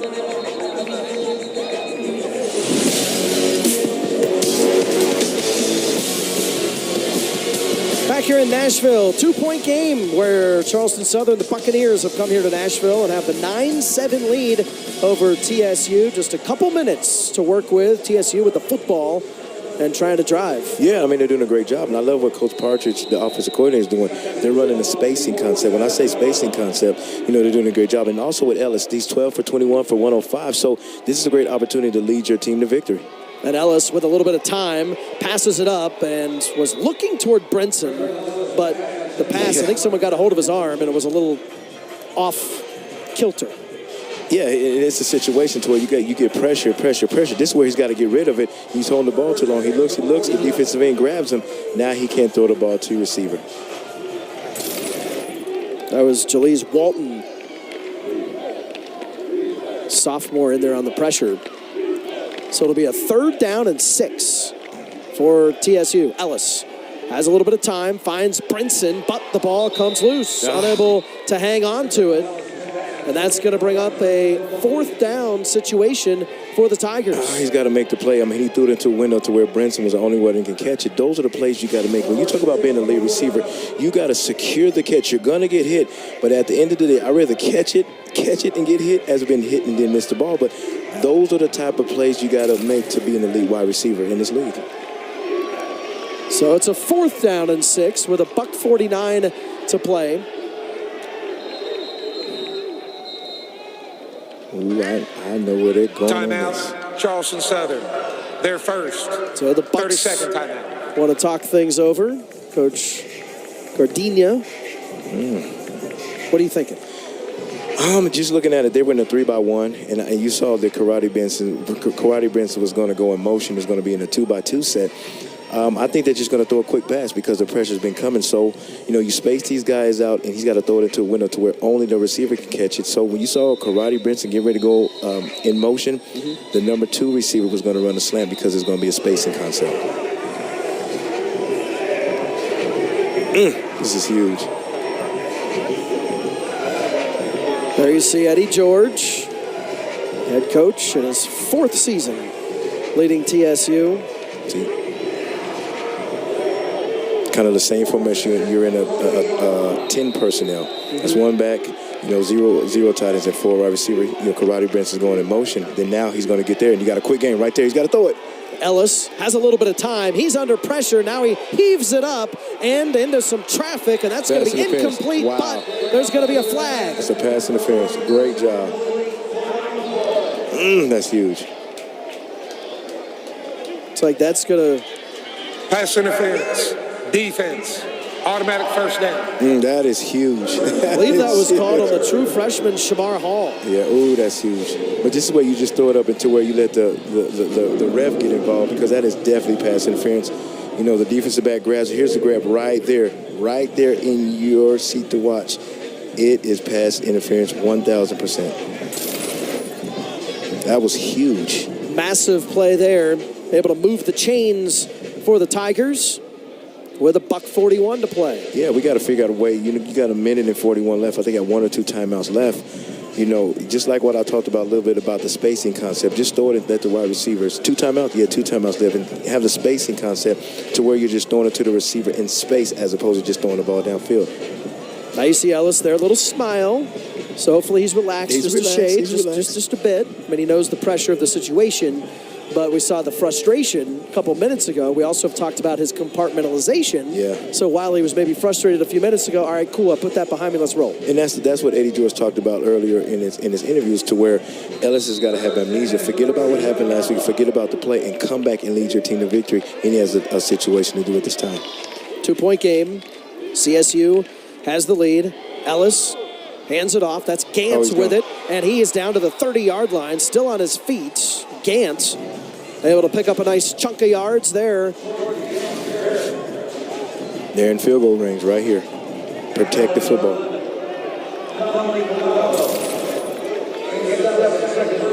So now Ellis, again, going to give it to Gantz.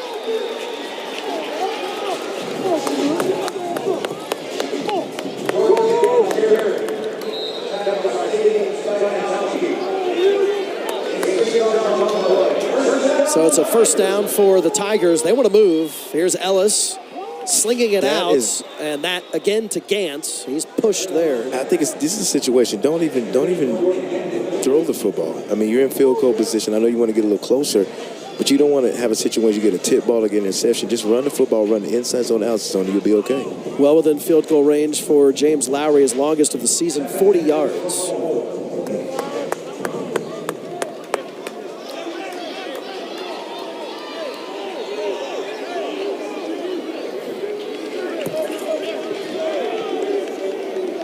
Just over a minute to play. Here's Ellis. This time he gives it to Evans, who gets inside the 20 before he's brought down. Timeout, Charleston Southern. Man, just a great job by running the outside zone right here. Look at all the linemen that are running to their gaps, and it just opens up a hole for, Evans. Great job by being patient, and great job by the offensive line by protecting the gap in the outside zone. So it'll be a 3rd down and 5 with 52 seconds to go with the ball on the 19. This is what you want right here. I mean, we talked about last year, Eddie talked about having a mature team and coming back and being in tight spots and come back and win. And now you have a situation right here to where you can come back and win. You see Lowry there angling, looking at things. Game clock operator. Please reset the game clock to 55 seconds. The long snapper working on things, wanting to make sure that if and when they're called upon, that is a seamless issue. But it is. With it also being wet, it continues to rain here in Nashville. It just adds another component to the contest. It has all night. That's why we're sitting with only a 9-7 game. You got to think the rain played a big part in that. Oh, it did. I mean, you can't really throw the ball in the air. You got to rely on your running game. If you look at what the Buccaneers did, they relied on their running game and just, didn't depend on the pass, and the running game was efficient the whole game. So here's Ellis from a 3rd down and 5, ball on the 19-yard line. Takes the low snap, hands it to Gantz, bounces out, adds a little space to the 10, to the 5. He's pushing his way into the end zone. Gantz able to find pay dirt and give the Tigers the lead. Man, just a great job. I mean, it just shows you the maturity of his team. You're down 9-7, and somebody's got to make a play. Gant running the outside zone. He just makes one cut and go. But here's the thing I love about the whole play is the blocking downfield. See, if we're watching the outside zone, he makes the cut, he gets outside, and look at all the bodies that are blocking downfield. Look at your wide receivers blocking. Everybody's hustling on the play. That's why they have a touchdown. Great job, great blocking, great run, touchdown Tigers. All 11 players were a piece of that success as Gantz was able to find the end zone. Gant with his 3rd touchdown of the season, and TSU going to call a timeout.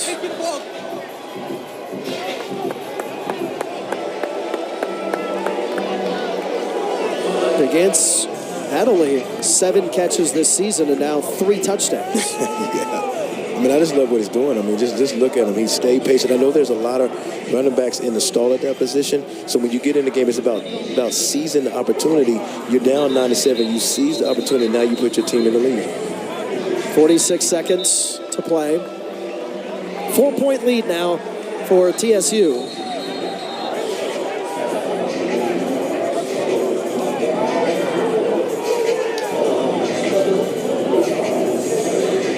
Each team still with 1 timeout.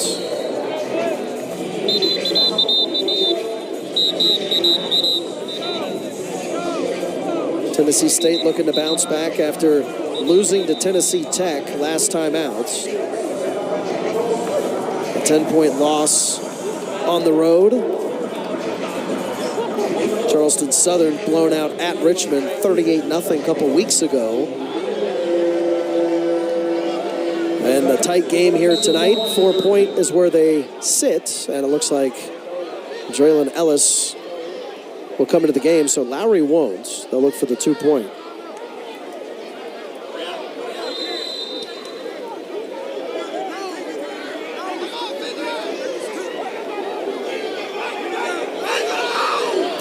You hear about you. Yeah, just kick the ball. They're gonna make a difference if you get 2 or 1. Just kick it. So Evans. It ain't going to make it. Evans is back in. Now they're going to change everything out. We call it muddle huddle right here. It's unreal. Here's Evans. He's rolling. Here's Ellis. He's under some pressure. Slings it toward the end zone, and it's going to be picked off in the end zone. Now out, staying with it. Come on, man. And out down to the 40 before finally being brought down. Was number 2, Davion Williams for the Bucks. You kicked the extra point. Chris Sanders wanted the extra point. Because if you get 2, it's 15. They still have to get a touchdown. I don't know. And now Williams is a little upset because he thought he might have been able to cut it. Yeah, but see, here's the thing. You know how there is no foul for holding. The result of the play, extra point is no good. If they would have got 2 points, this game would have been interesting. Interesting. It would have been 11-13. All they need is a field goal. So, yikes. Yikes. I could say it's yikes. This is a key pivotal moment of the game. You got special teams going on. If I'm the kicker, I'm going to squib kick it. Don't let the returner have any chance of returning it. Because if they get a big return and get a touchdown, you don't want that situation to happen. This is why this kickoff is so big.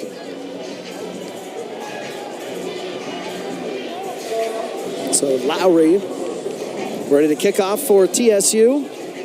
Eddie George taking a long stroll.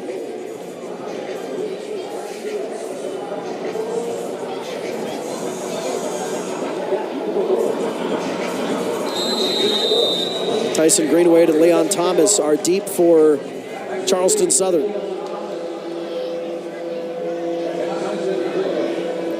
4-point game. TSU has the lead. 46 seconds to play as Lowry's kick will be fielded at about the 3-yard line by Greenwade.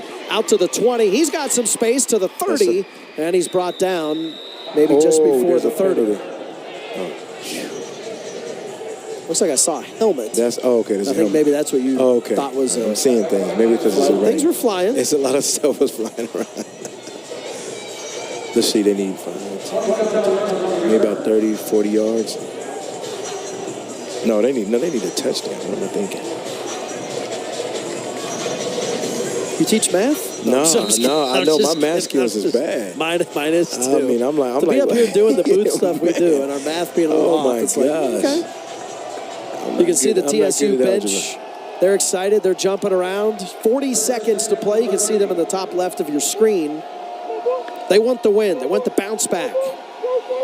Charleston Southern saying not so fast, but then smothered by Eric George in there as well as another one. Was that Chris Walker again? Timeout, Charleston Southern. Their third. This will be a 30-second timeout. Man, just a great job by Walker. Look how he pursues the quarterback. Great hands, great push, and now you just get to the quarterback, and that's what he's been doing all day long in his whole career. Just a great physical specimen, and I just love the way he attacks the tackle, then pushes, uses his long arms, and gets to the quarterback. That's exactly what you want in your defensive end. Yeah, that was a true freshman left tackle in Colin Sorensen,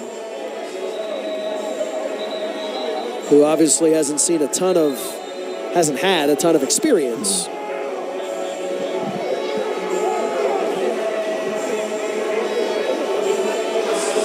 So there's 32 ticks left on the clock. As you see Chris Walker.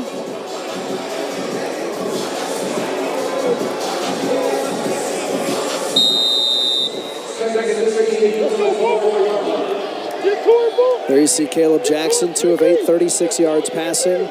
No touches, no picks.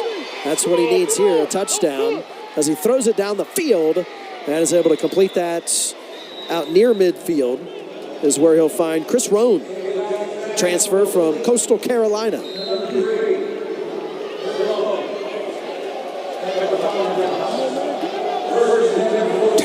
So it'll be a 1st and 10 from the 45, 15 seconds to play. And that is going to be dropped. Incomplete there. Yeah, that was just a bad sequence all along. I mean, you got a situation where you got to get a touchdown and you're going in motion. I mean, that's not good as an offensive play call. Quay Kendall was the intended receiver on that one. 10 seconds.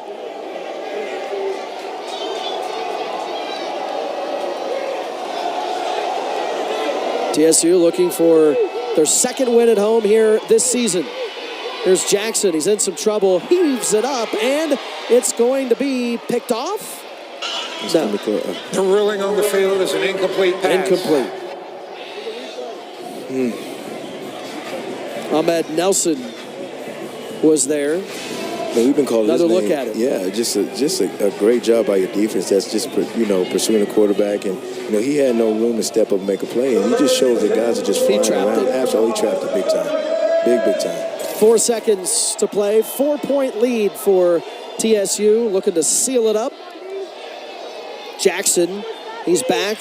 Got a couple seconds. Slings it. Finds his guy. That's Roan. Now he'll flip it over, and that's who else but Ison on his feet down to about the 20. Loose ball. It's going to be picked up by the Tigers. They're going to take it the other way. Down to the 40, to the 30. He's still on his feet and into the end zone. That's just crazy. Touchdown there for Jalen McClendon. I don't know He's what the heck fired up. He is. And he should be.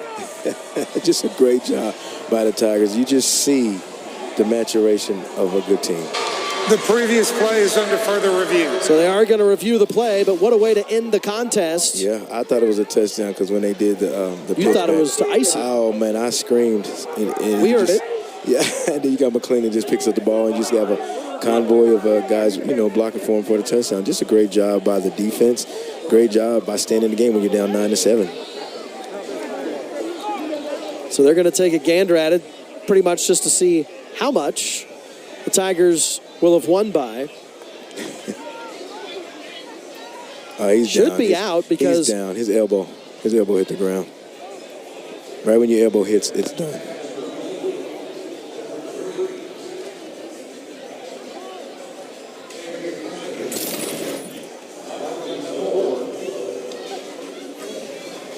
So they are... You made it dramatic, huh? Exactly. You got to. You got to. The way this game's gone, why not? Oh, my God. Why not?